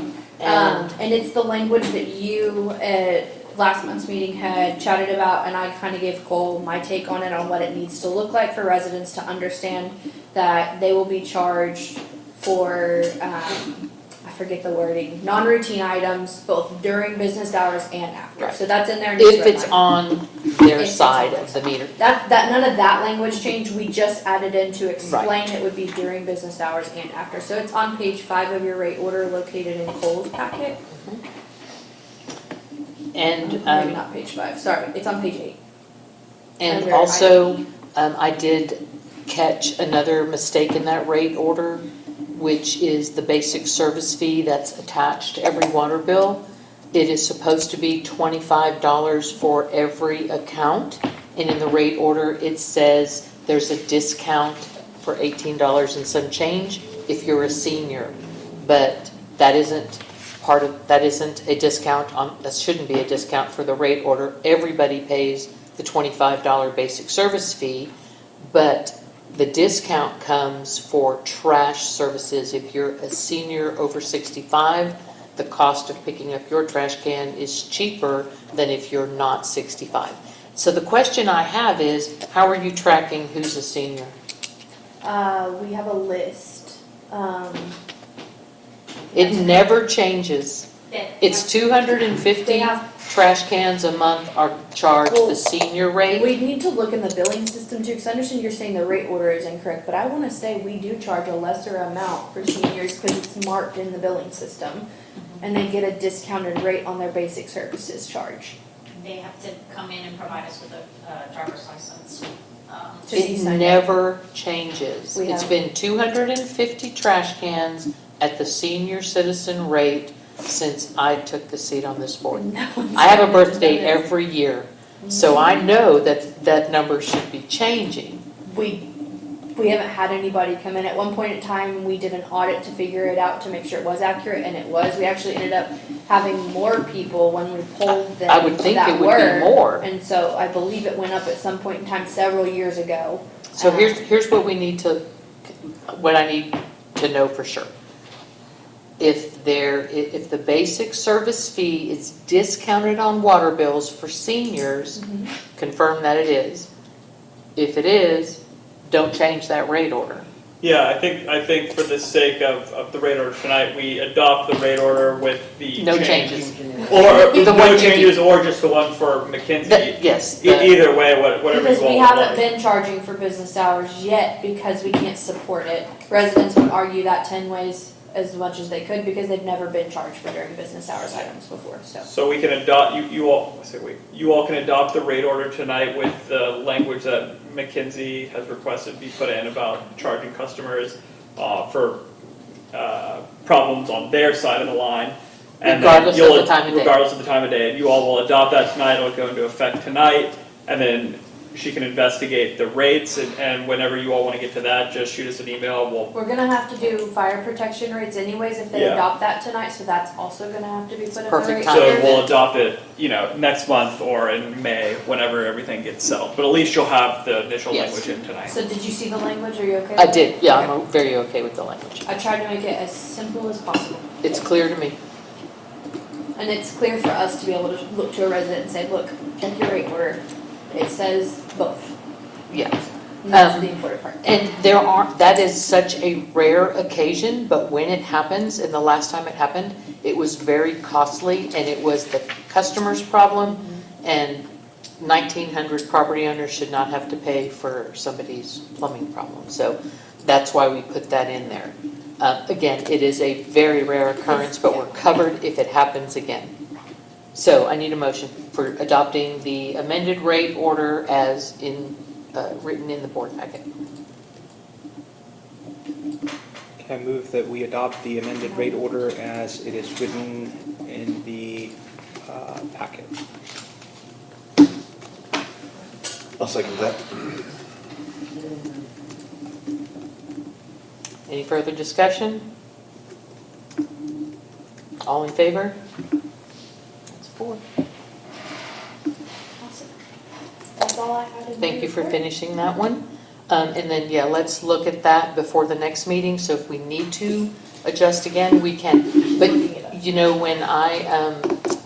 when I did the budget stuff, I counted $25 per 1936. count, and I wasn't aware that it was less for seniors. But I'm getting close to that number. Won't be long now. Saving $3 a month. All right, Mackenzie, I think that's everything on your list. Yes, ma'am.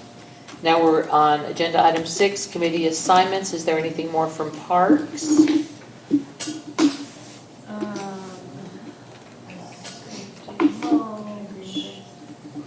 No, I think we're all set on parks. Can I ask if there's been any consideration about showing that second movie that we rented? So you don't have any movies that you have rented. You did the one movie. You have all the equipment to do a movie. You just have to contact them whenever you're ready to do another one to get copyrights to play it. So we didn't pay for, We did get a copyright two for a licenses? second movie. no? I've only done one, I can tell you that. You only Okay. paid for one, it's, I think, $300 to $400 to do one movie. Yeah.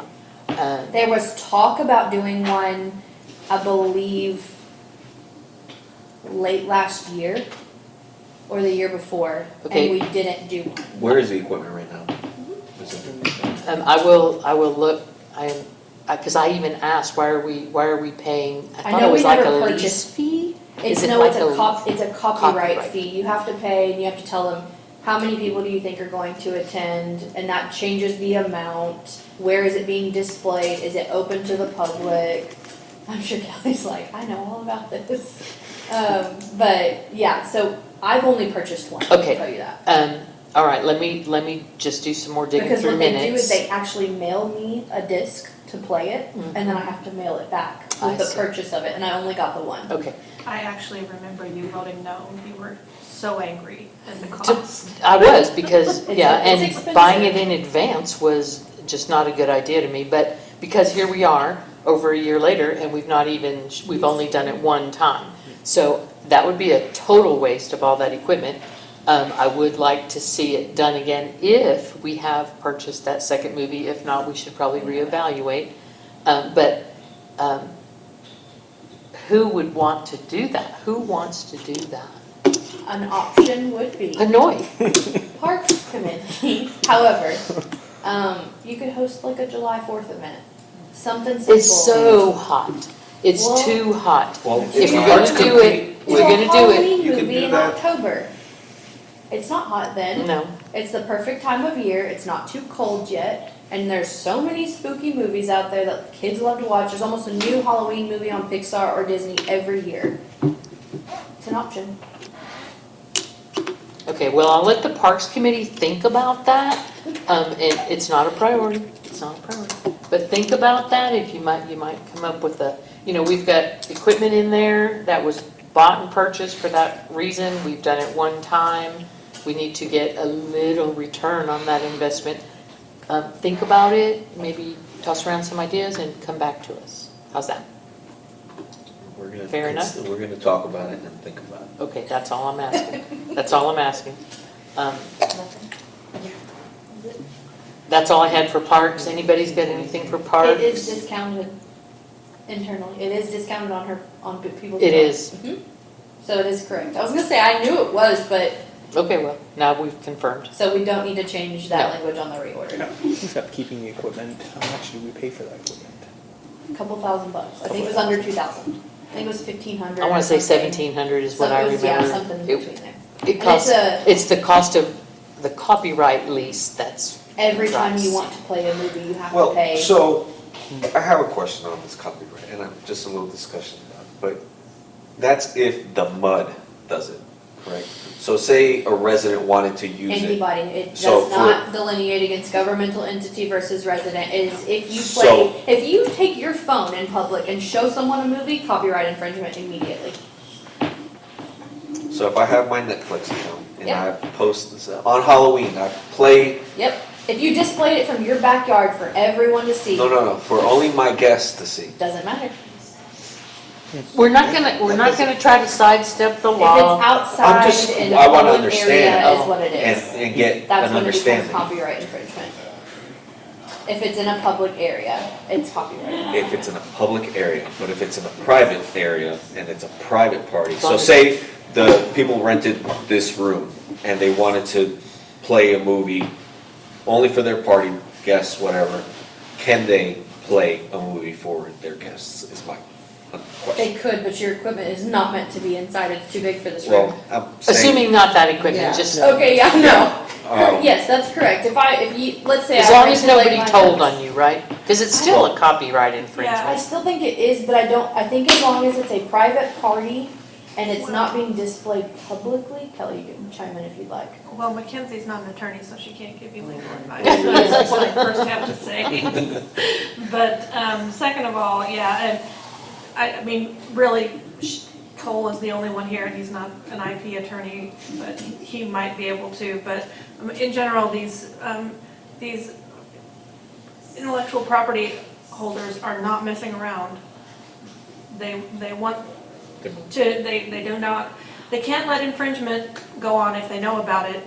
They have to prosecute it in order to keep their copyright, in order to keep their trademark. And so much like, I mean, you're not supposed to even make a Spider-Man cake for a kid's birthday party because that's infringing on the copyright Of Spider-Man? Yes. It's Yes. intellectual property, yeah. It's, and even though it's a private birthday party, you have appropriated someone else's creative work for your own profit, and that's illegal. So we should just Let's just follow pay the the rules. fee and follow the rules Yeah. and not try to make a Mackenzie an attorney. That's her second act. No. No, okay. All right, well, I just tossed it out there. Somebody might want to consider showing a movie. I don't know. We will discuss it Okay, and think about it. Linda, there's 257 that get the discount. I'm sorry. 257 seniors that get the discounted rate. Okay. The trash bill says 250, that's close enough. Okay. Next year, that changes to 258. For you? Just giving you the heads up. Okay, Just you giving better the bring your heads up. driver's license Yeah. up here. I'll let you cut off my arm and count the rings. All right, moving on to the deed restriction committee. Do we have anything? Yeah, so we have some follow-up on the Granger Lane. That was the complaint about the trailer in the driveway. I dropped a couple pictures here in the folder. We had requested that they move the trailer and the inoperable vehicle by February 29th. I drove past on March 1st and March 17th, and the trailer, hallelujah, is gone. And it appears that they have done some cleanup and in front of the house. It looks better. Now, the inoperable car, they just pushed forward and it's kind of obscured right now. I can't actually even get close enough to tell if that's the car or not because the license plate is hidden. But going off of these pictures, the deed restriction committee does not believe that the current situation is negatively impacting the taxable value of the district, and so we're prepared to call that a success for the first exercise of the new rule. Did you hear from the property owners at all? I didn't, anyway. No. We had another complaint that was multifaceted. Had a lot of different complaints, vague and specific about Anderson Mill West sections 1 and 2. We asked that person to provide photos and provide their billing address to make sure that they were a resident and to determine what section they were in. They did not reply, and so we're not going to follow through with that complaint unless we get more information. We have another complaint about an address on Mulberry that is apparently being run as an Airbnb, and that situation is really concerning for the resident or the person who wrote in. I haven't confirmed that they're a resident. The noise, the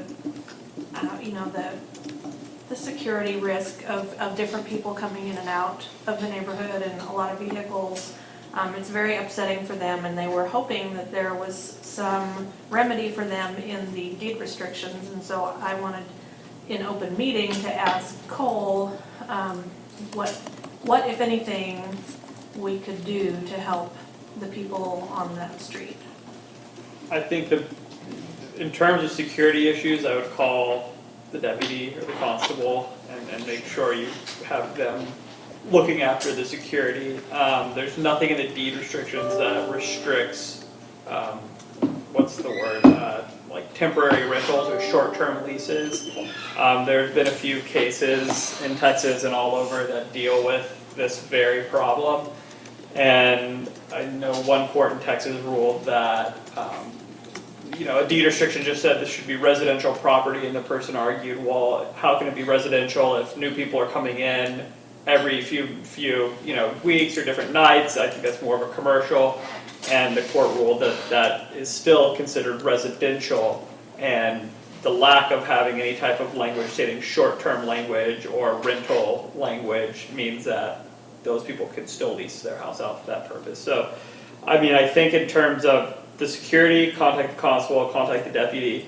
If the homeowner, I mean, really, I would just write letters, have your neighbors call in and write letters to complain and kind of go on a quote-unquote complaining campaign. I didn't see anything in the deed restrictions that would be an immediate violation or an immediate, cease and desist letter from the district. So one thing that Hanoi and I had discussed was potentially sending a letter to the property owner and just telling them, hey, we've become aware that you're using this property, you're leasing it out and advertising it as an Airbnb.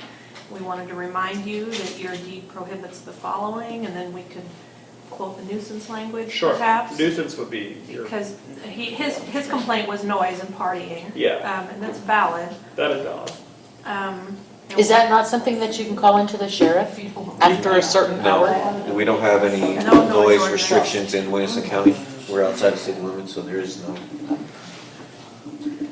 But we would like to send a letter to the property owner just to make them aware that a complaint has been received and that they do have a responsibility to make sure that their customers, play nice, play by the rules of the neighborhood.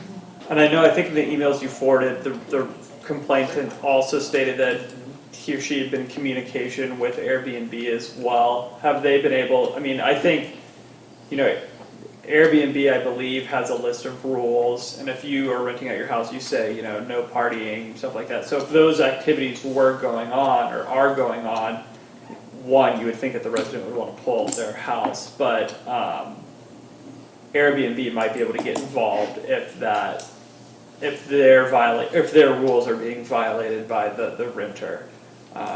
And the property owner, the complainant might want to, continue working with Airbnb about producing photographic evidence and stuff. And yeah, you're right. It is a nuisance for noise. It is a nuisance if there's people partying in the front yard and leaving trash out. I think sending a letter from the district saying that a complaint has been received, these are some of the reasons that have been pointed out, that would be beneficial. At least it'll make the homeowner aware that there is a complaint and then aware that there are a lot of eyes on this right now. But I would also recommend that the complainant get his or her neighbors as well to write the district. I think the more letters that you can send in this matter, that will kind of, when you get one, you might think it's just a pesky annoyance. When you get 4 or 5, you realize it's a big deal. You mean the Letters to neighbors? us? No, right to the property owner. Either right to the property owner, but I'm saying, the way our system is based, right, or the way that the enforcement system is based is the complainant writes in, tells their address, says what's going on. Right now, you have one complainant who's written in, but if his neighbor or her neighbor also wrote in and said, hey, I'm going to make a complaint, then we can have, multiple complainants for the same property. As opposed I to, would consider that a nuisance versus one person saying it's a nuisance.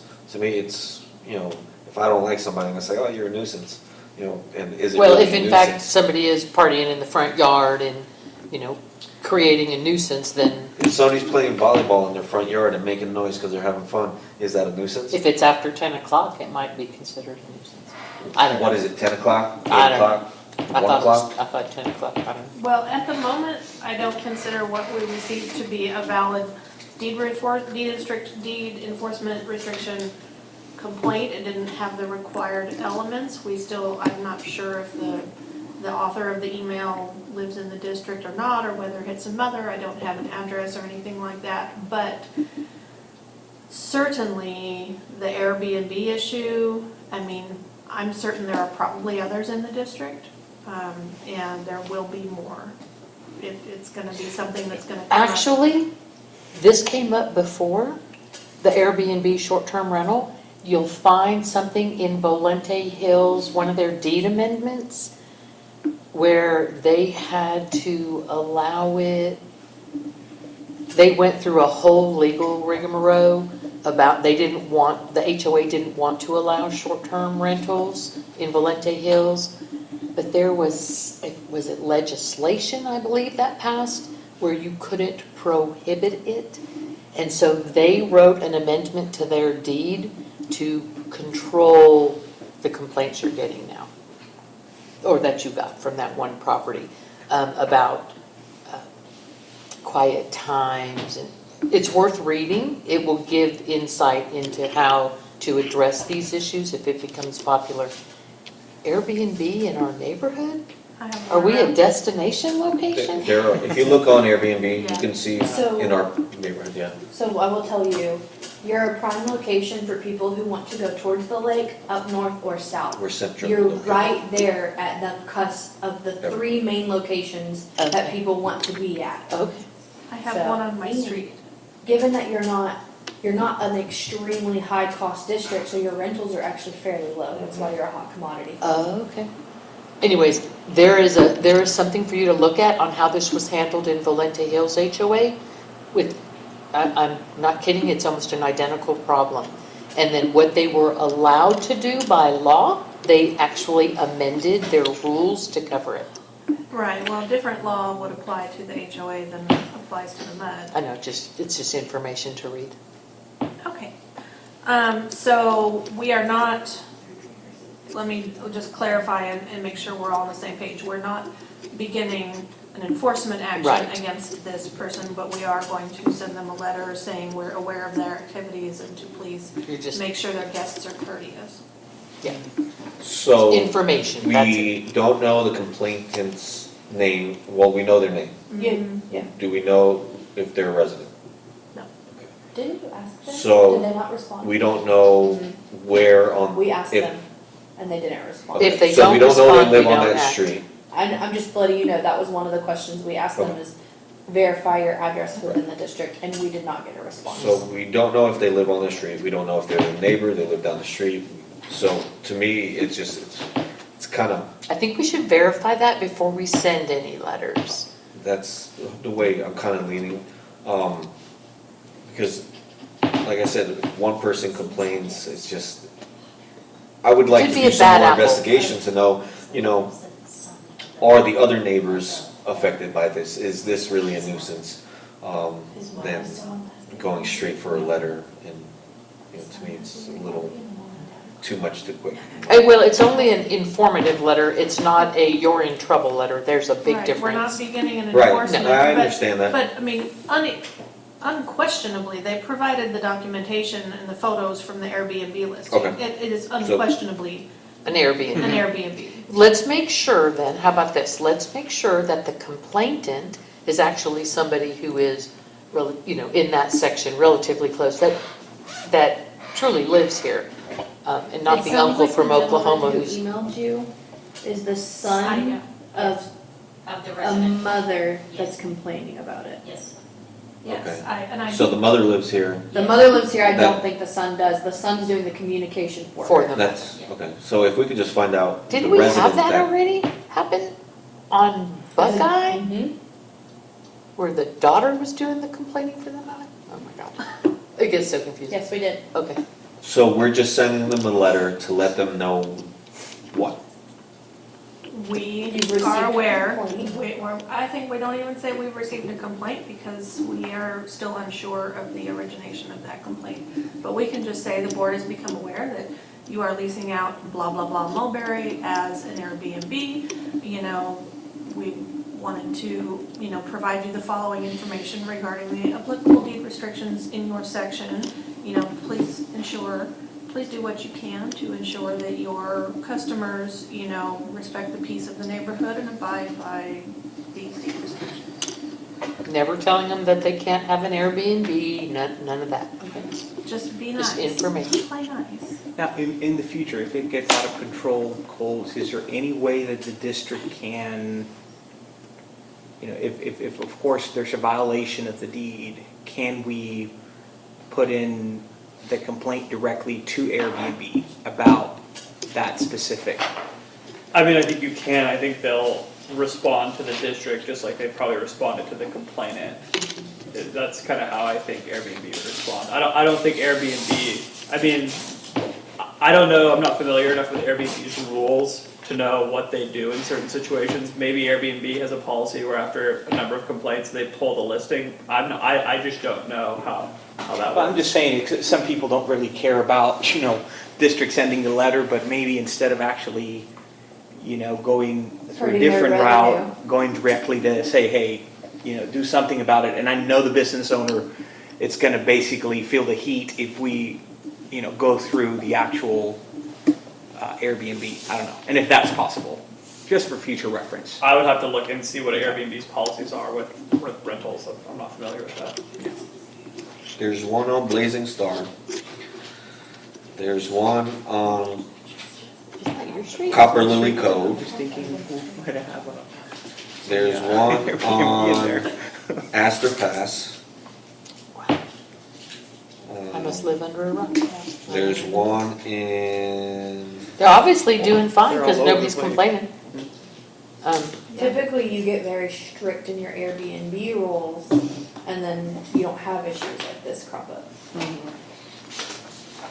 So Cole, you wanna draft that letter? Sure, and I'll send it to the deed restriction committee for final approval, or just for any feedback, Okay, Do we need a motion on that, please. Kelly? I move that Cole draft a letter to the property owner of the Airbnb on Mulberry regarding information on deed restrictions. I'll second that.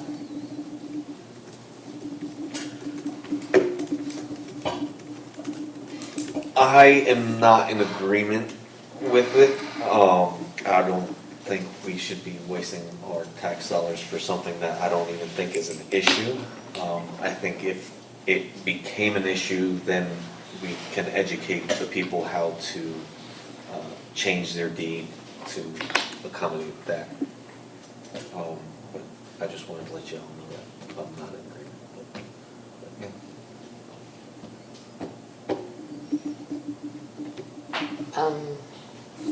I'm torn because I know that there are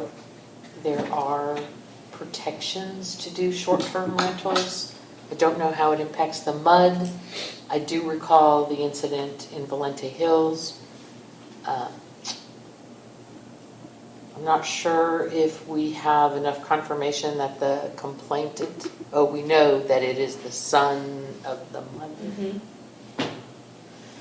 I have no objections to an informative letter, a friendly, this isn't about you violating the deed, we just want to make you aware kind of a letter. That can't hurt anything, that can only maybe smooth things from becoming a bigger problem. So that's kind of how I feel about that. Hanoi? No, I agree. I think as that informative letter for sure is going to inform the business owner to take care of his business, and I think he'll or she will act on it. Maybe they don't even know that there's a problem. Right. As long as Maybe they it's, don't want to be a problem, and so they just don't know. if it's a business, I would think they would want to do what they can to keep it running. To keep it running. Kelly, anything more? Nope, I move passage. Okay, then let's take a vote. All in favor of Cole writing the informative letter? Show of hands. 3. David? I'm Are you a no? I'm a no.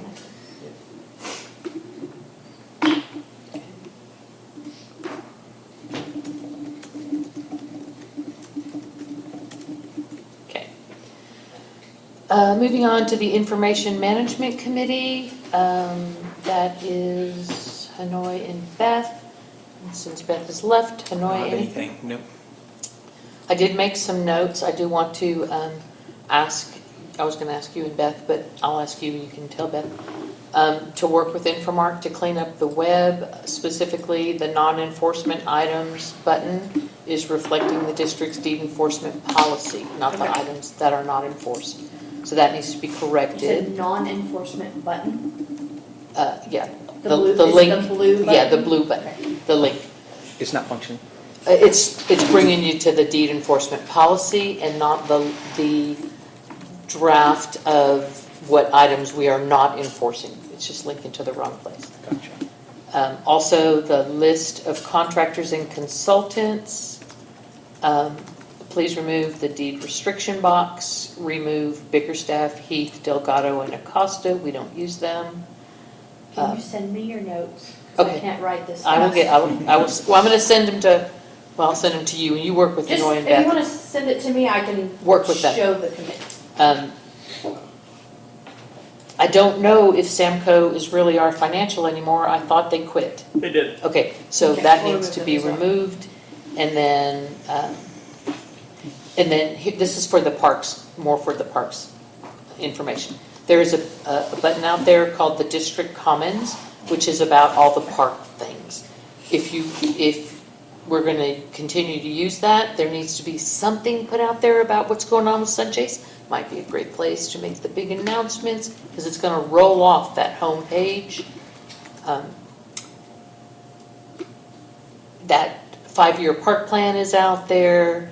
I mean, it's useful information as long as somebody continues to add to it. If it just sits the way it's been left, then we might want to reconsider just moving it. That was a wholly driven item by the previous parks I know. committee, so it's gonna take some deep dive from the two of you to let us know what you wanna do with that page. There's a whole project page dedicated to the 5-year plan, and there's a 5-year plan that was drafted and the board paid for and all that, so you might wanna get familiar with that, and then we can determine from there what edits and updates y'all wanna make to the page. Well, here's what I was thinking out loud. I was thinking, what a perfect opportunity to start really gearing up what's happening at Sunchase and upcoming events, and that might be a great announcement page for all the happenings at Sunchase Park. So one park a year gets a lot of attention on that page. I'm just tossing out ideas. It is really for the Parks Committee use. It just lives on the website. So we need, if we're going to keep it there, then we need to keep it updated. Give them some ideas if you can, whatever you can do. Right now, I love the little guy in the construction hat, what's coming to Sunchase, but with the more we post, that's gonna roll off that front page, and I don't wanna lose the momentum of advertising. What we can do is, it's really simple, we can go in there and update the published date, and it'll continue to move it up. I And then you don't can just want to keep lose the updating it. focus on all the attention that's happening at Sunchase Yeah. Park, so, something to consider. And that's all I had for the Information Management Committee, so we'll go on to the old business, agenda item 7. Item A is the appeal requested by the property owner on 1501 Black Cherry. I finally feel confident that we have unscrewed that whole account mess, and now it accurately reflects the standing of that account, which I do not have. But the gentleman asked for an appeal of most of what was, I did put it in the folder. I believe Missy Roberts ran me a history report to demonstrate that it is all clear. She did ask me if she needed to leave the account open, and I need to reiterate that all accounts stay open because every account pays fees every month, whether or not they use any water. So, yes, his account stays open. Every month he's going to pay $52.71 of fees. He needs to be made aware of that. Just because he's not using water doesn't mean he doesn't have a water bill. Now, when he asked for his appeal, I don't know, Stephanie, did you get his appeal letter in the file? It should be in there. Okay. Put it in there this afternoon. On their old business? Yes. So, Says it's unsupported file. okay, so that didn't work. Well, let me refresh your memory. He asked for us to waive, he had $4,100 worth of deed enforcement fines on there. He offered to pay us, I don't know, somewhere in the ballpark of $1,500 to settle his account. We don't want to take money from him that he doesn't owe, and now he's at like 600 and change, a little under 700. However, when he asked for his appeal, and we considered it as a board, He said he was going to come back, he was gonna fix his house, the rodents would be gone, the siding would be repaired, all that stuff that got him in the legal quagmire he was in. He said he was coming in January or February, it is now March, he has not come to do any work. So, what do you guys know, since you talked to him, about him coming to do what he said he was gonna do? He was just waiting for this to get finalized, his, True amount. yes, his true amount to be finalized, and he does plan on coming and fixing the home and selling. I don't know why one situation would outweigh the other, but He didn't want to end up in a legal battle. Right. I think he knew y'all were trying to track him down already, and he didn't want. well, we non-suited his case. Well, But DWAP. this conversation. DWAP, I keep messing that This up. conversation started before the non-suit happened. The DWAP. Yes. Okay, so, all right, now here we are. What do you want to do? He owes right under $700. I'm sure he would be happy, that's less than half of what he offered to pay. I'm sure he'd be happy to get his account in order. He needs to be told that he will have a water bill every single month for the fees. Don't go delinquent on that. Be ashamed to pay penalty on fees. And then our expectation is that he begin the repairs on his house? Can we ask him for that? Yeah, I mean, he might not abide by it, but you can ask him, say, you know, we strongly urge you to begin repairs on the house to get your house in compliance with the deed restrictions.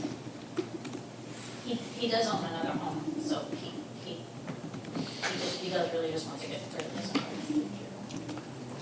one. I think making it easy for him to do that is in the best interest of the district. It's kind of like the Birch problem that ultimately took care of itself.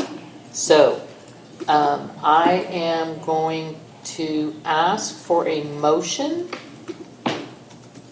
to inform him that the board has honored his request for an appeal. This is now what is left on his account. It must be paid by whenever the next billing cycle is. That he is aware that it will continue to incur a charge every month for the fees, and that our expectation is that he gets his house fixed and be a good neighbor, and you get what you need to do. Now, did I just make a motion? Yes, I didn't type it, so you're gonna have to get that one. I'll say it. Okay. I need a second on that. Can you repeat that motion?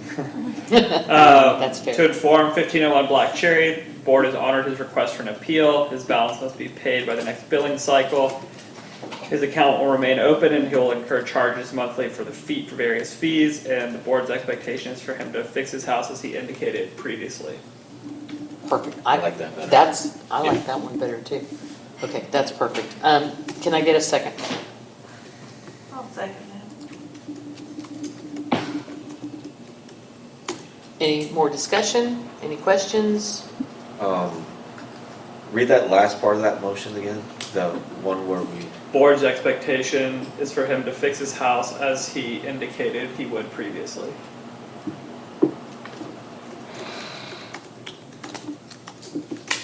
I said, we look forward to the, whatever. The successful The successful rehabilitation of your rehabilitation of your Yeah. house. Um, Can I just add that what the problem was, he let his son live there. yeah, we read his whole story. Yes. Yeah, I know. We're aware of it, So, yeah. yeah. I'm aware. I think we all have sons, so we can appreciate it.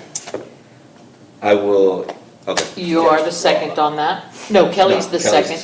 Yeah. Any more discussion on this property? All in favor? 4 in the air. Perfect. While we are on old business, I do want to say, Cole, whatever letter you sent to the flipper property owners of Birch, it worked. Oh, yeah, It's- well, I'm sure they're Amazing. I wonder if they've sold the house yet or not. No, it's being It was- owned by a flip, Sorry, it's a flipper. well, there is a reconnect, there was a reconnect for that at first, so somebody's there. That's because they're working on it. Exactly. But we didn't do a letter. Yeah, he sent a letter to the property. It was like a friendly notice of, hey, we've become aware, there might be some, Squatters, I some believe. potential squatters and some damage to your house. We, just want to. It was just It was like a informative. welcome to the neighborhood type of letter. I swear I thought we voted that down. No, we actually voted it, but I didn't see the letter, but I I'll saw on his confirm. billing that he sent it. Yeah, I'm pretty, let me look for it. I'll Again, send to it you. was an informative because the garage door it was a fake garage door, but it had been busted I know, into. Okay. And the first thing he did was he went out there and he put plywood over all the windows and over the garage door. And in less than a week, he went back and replaced all the windows and the garage door. Now it Because has, they were professional house flippers, and then that's exactly what was destined to happen. Yeah. Which is why I didn't vote for that. for the letter. Well, whatever happened, it seemed to have made a difference. I mean, and maybe one wasn't related to the other, but I drove by it the other day and it looked like they literally gutted the entire inside. They had to, because they're a professional house flipper. That was what was destined to happen. Guess I don't know the business very well. Okay, well, that was the old business, and I just wanted to cover all that. Now, let's go on to the new business. We already did 8A with Jacob, and that's the development of the capital improvement plan. Unless there's any more discussion on that, that was well covered. Item B is to review and approve the fire protection agreement with the city of Cedar Park. Cole, is that yours? Yes, it is. There is a copy of that agreement on the Google Drive and for your signature, if you all choose to approve it. I did it line by line. It's essentially the same agreement. One thing they were trying to do, the impetus behind City of Cedar Park renewing these is that they wanted to get all their contracts onto a 5-year term. I think previously they were 1 year renewing automatically. They're trying to get everyone who they provide services to onto a 5-year so they can just do one swoop at a time going back in. You can look at the agreement. It's the same convoluted way of charging each resident, but my understanding is the fees have not changed or will not be changing. So really it's about the term, and then it's cleaning it up. They added some definitions that weren't in the previous agreement. So you all can, I'll say this, Cedar Park has not been barking at me to get this approved by you all, so if you want to take time to look at it and approve it next month, I don't think that would hurt anybody. However, it's for your review and approval tonight if you all would like to do that. Has everybody had a chance to look at it? I have did. not, so. I did would look like at to- it. I did look at it and I didn't find any issue. And I do recall when we met with Cedar Park, that fire chief that was in the meeting made mention about that too, about trying to get all these contracts.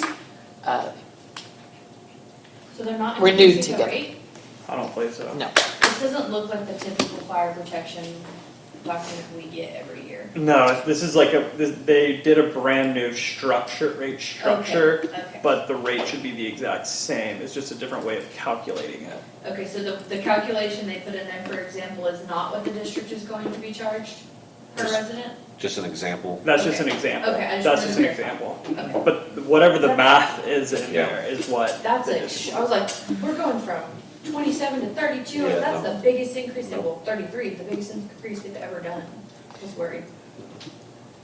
I didn't see an increase, so now you I have was me just double concerned. checking. I didn't read it line by line, Okay. but I did look at The that line above it calculation. says, for example. Can we look at it and then move on it next month? Sure. Because now she's got me nervous. Yeah, I'm of course. sorry. It's just, it's not the same what we've gotten in the past, and I would hate to do this and then expect there to not be an increase, and then we get that other document, and they're like, hey, here's your actual increase, because they increase it every year. Yeah, it's one of those that goes up every year. You've made some notations in it, so I think you read it. I did Just read can't- it. Yeah. Oh, I did read it, of course, but now I didn't look at it for the rate increase because the fire chief told me they were extending the terms so they didn't have to renew it every year. That was the whole impetus behind doing it in the first place. Hmm. So, She made it currently collected on the water bill and should be passed through expenses. That's an observation, but anyhow, just wanted to let you know. what else? Did I get another answer? Yeah. Well, you didn't get an answer on that comment. That was just a comment. Yeah. This statement needs to be in every contract. Oh, I love enter that into. statement. Okay. So defer until April. Yeah. Okay. So, a question on the fire rate. We get charged per property, right? Per meter. Per meter. So, we have commercial property in our district. Do we bill water to AutoZone, Walgreens, the car wash? Water, no. Sewer, yes. Fire protection, yes. Because they're considered a connection to the district, whether it be water or sewer. Because they have sewer connections. But we But don't no bill water? water? Some of them don't have water, no. Where do they get water from? The city of Cedar Cedar Park. Park. They pay taxes to the city of Cedar Park. So my question is, why would we pay, if they're paying taxes to the city of Cedar Park, shouldn't that be a service that the city provides to them? And why would we pay for services, fire protection? It's a pass-through cost. They're still paying for it on their bill. Yeah. That's true. So There's no money made on You're not that. technically paying for it. Right. Regardless of what it You're right. updates to every year, we So- update it on every bill. They could be paying twice. They Yeah. could be, but a lot of times when you have an entity that's split between a MUD district and a city, or a MUD district and a PUA or something to that nature, depending on how it's split, their taxes are also split on a marginal basis per each entity that they're covered by. Talk about complicated. Yeah. Okay. And Well, of course, those calculations are way above my knowledge, but I do know in other areas where we have a significant amount of commercial in a district where we have water through the PUA but sewer through the district, their taxes are split.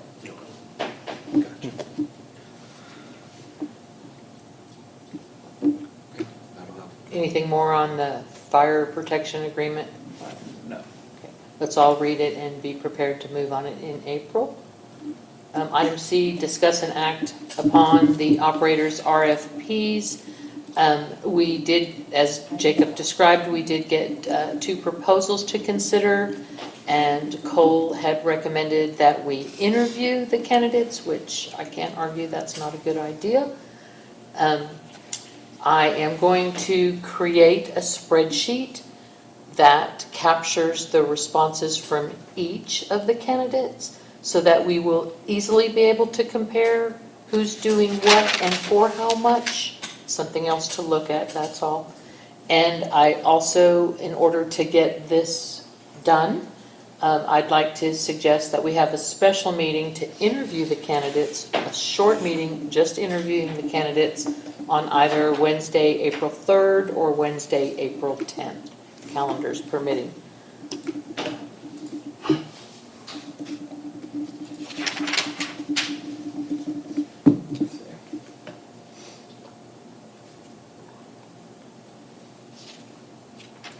Who's going to come from Infomart for the interview, do you know? You?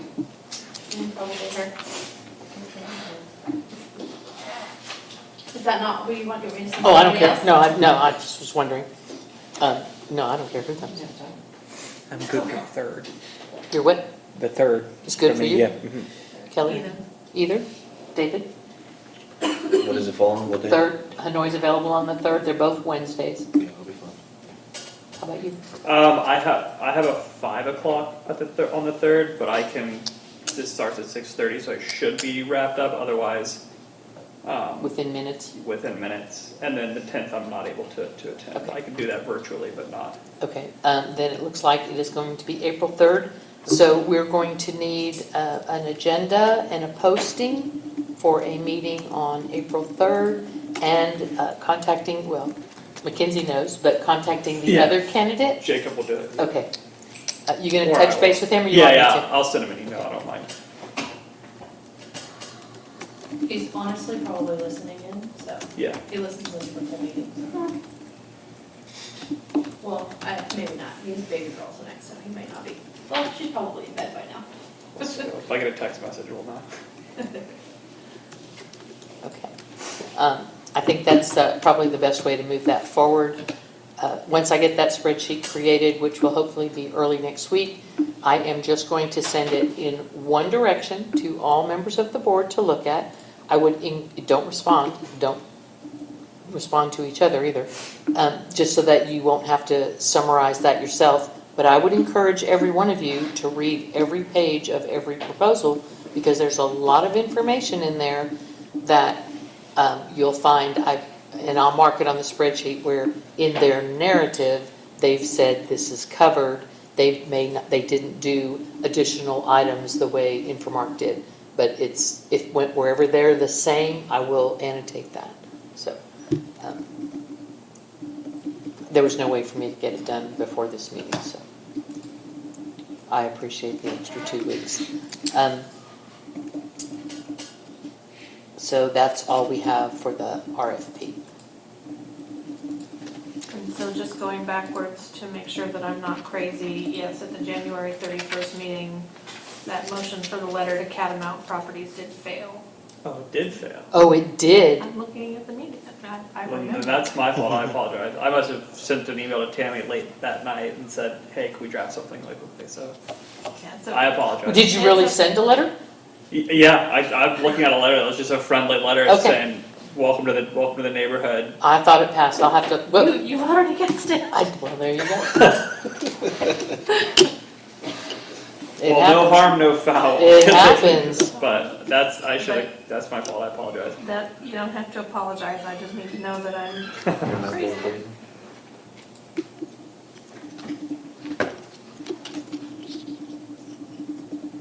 All A right. couple of those moments this week. Agenda 9, the attorney's report. Phil, that's all you. Okay.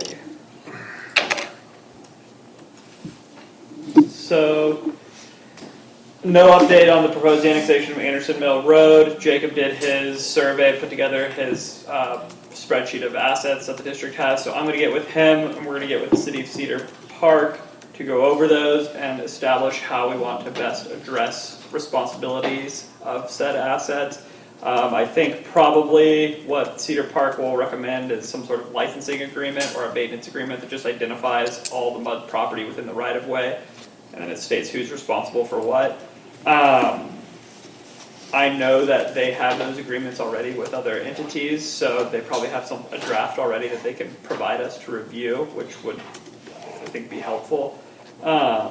So we'll move forward with that. There's no action items for that matter tonight. Update regarding resolution of accounting issues with Infomark. I've been emailing Todd about it, about the I can give you a little bit more of an update. Sure, go ahead. So I followed up with them today and we confirmed they did credit one of their payments. We can see it in the accounting record, but I've pushed it back on them as far as their agreements to credit further than that, and they're looking into it. Okay. And they will issue the credits, I can't tell you how much or which ones, but they will honor whatever they said they would do before, so. Okay. I can verify that as of right now, I'm looking at the payment history for the district to them, that the district did pay every month up until they were gone. And there was only one credit given, I think that they took back, the district didn't actually pay for, but there were supposed to be additionals beyond that. So Yeah, I think it came out to be around $12,000 or so in credits. I think it So was a roughly 5 months worth of payments, or Correct. something close to that. So exactly. they're Okay. gonna go back and they're gonna have to figure out where they figure that out of, and they'll offer something back to the district. Okay. Yeah, if we could just get that in writing, that would be great. Working on it. Okay. Those are the only 2 agenda items that I have. Do you all have any questions about those items? So, not necessarily, but a little bit. We did not get a base fee invoice from Infomark this month. It wasn't in the packet. But there's a new girl that's handling the billing, and I And noticed she that she some had said slipped that through. they didn't get the backup. It comes with the invoice, so I'll double check it, but she should have missed gotten several invoices this month, but when I brought them to her attention that they were missing, she found them and then put them in the packet.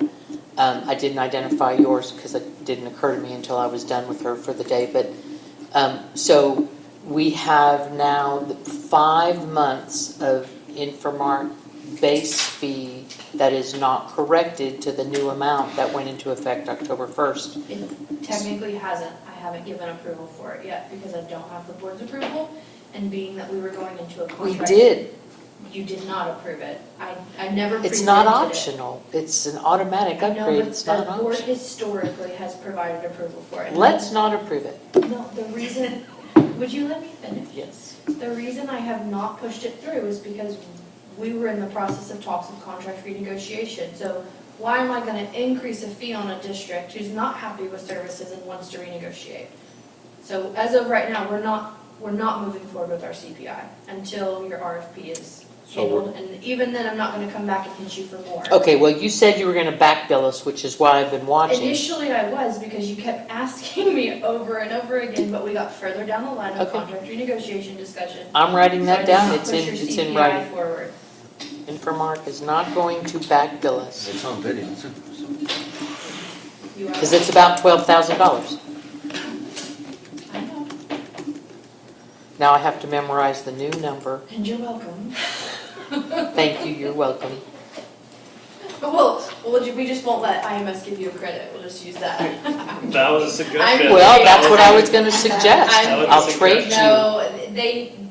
No, because the reason being is, that's two different divisions of Infomark. We do not operate on the same budgetary limitations as IMS. We are a completely separate department, they need to right their wrongs.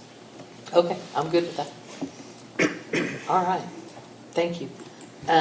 I just have one comment, nothing to act on, but one comment under my report. We talked about this earlier, we mentioned that the district does not have a financial advisor. She resigned at the end of the last tax season. I strongly urge you all to find a tax assessor who'd be willing to at least once a year look at your tax rate. There are a lot of questions involving taxes. I can fill out the forms, but in terms of asking specific questions about what's this rate gonna look like, or telling you what the best position to telling me the be. best position of the district, I'm not a financial advisor, so I cannot give you that guidance. So you all going into this year's tax season without a financial advisor, you will be flying blind basically on your knowledge and your bookkeeper, but you're not gonna have a financial advisor to sit there and tell you what your tax rate means for your budget. And if you all are talking about getting a CIP together, which I think is a great idea, all of my districts have CIPs. Most of them are broken down into fiscal years, so you have fiscal year, you've got your fiscal year, then you have the first quarter. Here's all the work that we plan on doing the first quarter, here's what we plan on doing the second quarter, here's the third quarter. Sometimes it's as little as $100,000 per quarter for some sort of repair or maintenance work. Other times it's $1.5 million because we know that we need to repair a lift station or replace a lift station, or we know that we need to drill a new water well, whatever the issue might be. Having a financial advisor also look at that will really help you all budget for the long term. I know that this district has paid off all its bonds and doesn't plan to issue bonds in the future unless it's an emergency. You do need a financial advisor for that role should that emergency arise. But being able to have a financial advisor look at the district CIP once you all are able to establish it, they can look and say down the line, based on the tax rate you all are setting and the water rates that you have, you're not going to be able to cover these projects in 5 years or 6 years. It's good to have someone like that look, just keep an eye on it. They're not expensive. Most of the time financial advisors are paid strictly based on bond fees. You all are not planning on issuing any bonds anytime soon, so if you did try to find a financial advisor with a municipal district advisor who has this type of expertise, they'll probably want some sort of small base fee just to do the tax work once a year in the tax season and then assist with questions. I don't know what that contract would look like. I do know that financial advisors would probably take that just on the idea that the district might issue bonds in 10 years. So you all don't have to do any action tonight, just food for thought. Think about looking into a financial advisor to be able to help you all with your long-term budgeting, especially how with your tax rate. Is that a RFQ? It doesn't need to be, but you can. There aren't that many financial advisors that are in the municipal district space. Something you could do is ask Artesian who they work with, and then that way you get someone that works well with your bookkeeper already. That's true. And And then also you have probably in this area of Texas too, so they have contacts with Williamson and Travis County. Because your bookkeepers are gonna be the prime people to tell you who the best financial advisors are for which area. So you could reach out to Artesian and ask if they have a couple to give you an options of, and then y'all can do your own research. Is this something we should put on the next month's agenda? Yeah, it needs to go on the next month agenda. And our last one was $2,500 a year, so the money amount shouldn't require any formal advertising, No, oh no. No. right? No. Because it's about that, it's that inexpensive, right? If it was $2,500 a year, that would just be essentially for the tap work, knowing that there is no bonds Right. involved. When you issue bonds, that fee is contingent upon the issuance of the bonds. Those are typically percent based, just like my fee is percent based for those. So that's something that you would agree to as a percent based whenever that time did Right. come. But yeah, it would be, I'm gonna guess, a very nominal payment. It Okay. would be something that would probably take a financial advisor maybe all of 2 to 3 hours every year to be able to look at the numbers and give you all advice. I'll ask Lisa who they work with to get some ideas, and then I'll check with our sister med to see who they work with for that. All right, and it'll go on next month's agenda, right? Yes, ma'am. All right. Do you know, when we paid off our bonds, we had not encumbered, I don't know, 7,000 left on the table of approved bonds that we just didn't use. Maybe it was a little more than 7, whatever the number was. Now that we've paid off our bonds and we did not go after using what was left on the table, do we still have access to that? When you say what was left on the table, do you mean the voted authority? Yes. Yes, you do. I'm going to pull up the, Not that I want to tap into any bonds, I don't. I like I being remember this debt-free. discussion like a year But I ago. wondered if, once our bonds are paid off, if we hadn't used that money by the time we paid off the bonds, does that mean we no longer have that authority to use it? No, you would still have access to it. you still have the bonded voted authority. Okay. I'm trying to pull up, it will be listed in, it will be listed in the audit. Let me see. I remember looking at it at one point, and I think it was like $6 million, give or take, around there that you had voted, yeah, but that- unauthorized. I said 7,000, didn't I? Yeah, I meant No, we're- million. I meant million. It's numbers I don't use often, so, but yes. And again, I'm not interested in tapping into it. I just wanted to know, does it remain available? And It then, does. if so, for how long? It remains available. There's an issue with staleness with bonds. I would have to go back and see when you all voted these bonds, and then when the last time you issued bonds to see whether or not the Attorney General would view them as stale. That's an argument I've beaten before, so. You know, here's feel the good thing, about it. and I've lived here since the beginning. And I wondered why we didn't pay off our bonds at exactly 30 years. And what I think I figured out is they took out bonds to do the walls, and I think they tapped into the bonds when they did the night watchman lights, which are street lights with a new name. And that information was never conveyed to the residents. Is that, do you weren't here. That was What? way before you. Just because if I the- wasn't here doesn't mean I don't know about it. If the previous boards, many boards ago, tapped into more bond money to erect the district walls, and if they did more bonds to do the night watchman lights. I don't think that they did for the lights, because I recall seeing cost estimates and things like that for that, and I don't think that bond funds were used. The wall, I'm unsure of though. Okay. That would be the only way to explain why it took 33 years to pay off 30 years worth of bonds. They had to have increased it.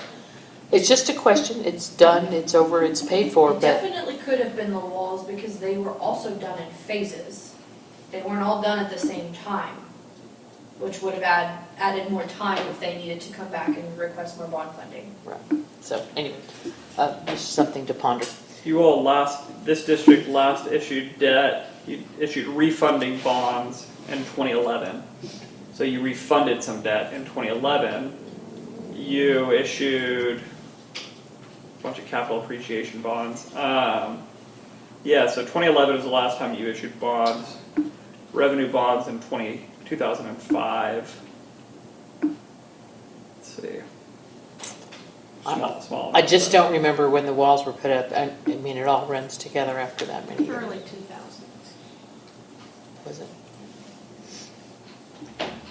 Okay, well, it's not anything you need to waste any time on. It was just a thought. So yeah, in short, once the voters vote on bonds, when you have a bond election, you still have that remaining election. I think yours are still, they're not stale, so you still have that voted authority. So you have whatever that authority is in the bank. We can check the audit to see what that exact number is. You have that as kind of a credit card line right there. If you all had projects in the future or wanted to do some big park overhauls that was going to be money, you would want to go back and have another bond election in order to vote on more bonding authority for water, sewer, drainage, and you would have to have a separate proposition for authority to do parks if you all wanted to do that. I think right now you're in a good place with parks, but if in the process of putting together a big plan you realize, hey, we've got $2 million of work that we need to do over the next 5 years, how are we going to come up with that money? And you actually want to do that work, I'm just throwing numbers out, then you might want to say, okay, let's go to the voters, get some park authority. That's why you have a financial advisor, because that financial advisor could tell you, you can issue X amount of bonds and not increase your tax rate at all to pay that off, and it'll alleviate your general operating fund, where you can still operate with that. So just something to consider, Nice to that's know. all. That's exactly why I wanted to know if they were still accessible to us. Yes. The leftovers, okay. Not that we're gonna use them. We don't have a need to use them right now. So far, we're still fluid, so we're good. All right, anything more on your report, Cole? Nothing for me. All right. 10 is to convene an executive session. I have nothing. There is no matter that I can come up with, so we're done with that. Agenda item 11 doesn't apply. Agenda item 12, other matters that may be coming before the board. Discussion about items to be included on the next agenda for future meetings. I do have 2, Cole, that I would like you to put on the agenda. Okay. The publication of a job vacancy notice for facility manager. You'll all recall that once we hire an operator, we will no longer have 2 dedicated employees. We have to hire our own employees to handle the park thing, you know, those things that came off of the list for the operator. So we will have to move on that. If we're going to do an interview and select an operator, we need to be ready with somebody to handle all the things that the operator will no longer be handling. Okay, so that needs to be done. And then also on the agenda, I'd like to review committee assignments and create working committees if it helps to move projects along faster. And we did talk about I think a couple of meetings ago, not only a Facility manager? facility manager, but also somebody that would be An admin. in-house admin. So we'll be Yes. talking about those 2. We can do both in Yeah, one let's meeting. do both, I think will be good. And what I had thought, not that it has to be in this order, but I thought once a facility manager was hired and brought up to speed, then that person would be involved in hiring the admin. It doesn't matter, it can go either way. We can do it at once. I put it on the agenda. Sure. Facility manager and an admin, and then we'll go from there. Got it. So, and then schedule future meetings. We agreed to April 3rd. Is that right? Okay. To interview operator candidates. And then if we could, on that same agenda, release the job vacancy notice Sure. for the district employees. And then that is everything I have. It is 9:32. It's a record. Anybody have anything else to add Do to we it? not have checks to sign? No, Where's you the do not. FedEx, there was an issue with FedEx with Lisa. I spoke to her this afternoon. She said that they should be here tomorrow, so I'm gonna coordinate with Mackenzie, who will distribute them to. Who's available you all. to sign tomorrow? I don't know, don't quote me on tomorrow, I just mean, I should get them tomorrow. I will let Mackenzie coordinate with you all on, or I can coordinate with you all on the checks. They'll come to my office, so it's probably more convenient for them to be up here. Road trip. I'll be working from but home it's- Friday, so I'll be available. You can just charge to check in mileage here if you drive to and- Cole's For Friday? office. Friday I'll be working from home, so I'll Okay. be here. I am leaving town again, and so I will not be available on Friday. If you get them tomorrow, I am available, and If you can let me know as soon as you can And get tomorrow- them. Yeah, I will, I'm Or gonna, if there's even an estimated delivery time or something, I can have a tech swing by and grab them and I'll bring them probably up get them here. tomorrow morning, so when I do, I'll call you Available immediately. Where's your meeting? On Friday? Tomorrow. oh, tomorrow. If you need me tomorrow, but I don't know if somebody Okay. else is available. So after 3, I'm available. Capital Tech. Kelly's always a Friday all good day. target if she's working from home, because it's close. Yeah. You're not working from home. You are available tomorrow? All day. Okay, I am available tomorrow, if you can get them, and then Hanoi he'll be available after 3. I'd hate to bring the whole box of checks to Kelly's work and have the receptionist give me that Well, look, if like, it's- why are you here? If you are, if he is, then you. Then don't we're need good, to. then we're good, As so, long as we can get them tomorrow. okay. Yeah, because here's the thing, some of those invoices, they have like less than 10 days to turn them around and get them before we get late fees. I know. All right, so, Motion to adjourn. thanks for catching that, I didn't even realize we didn't have checks. Is there anything else? No? Then I move that we adjourn this meeting. Second. Oh. I'm the only one What? bumbling to myself. So I can let him know. I signed the fire protection agreement, but we I'll can just hold hold it, it. yeah, I'll scrap it. Did you, what was your decision? Oh. Of course you did. Absolutely. I respect your decision. Yeah, we did, so. Okay. We shall see, hopefully it ends quickly.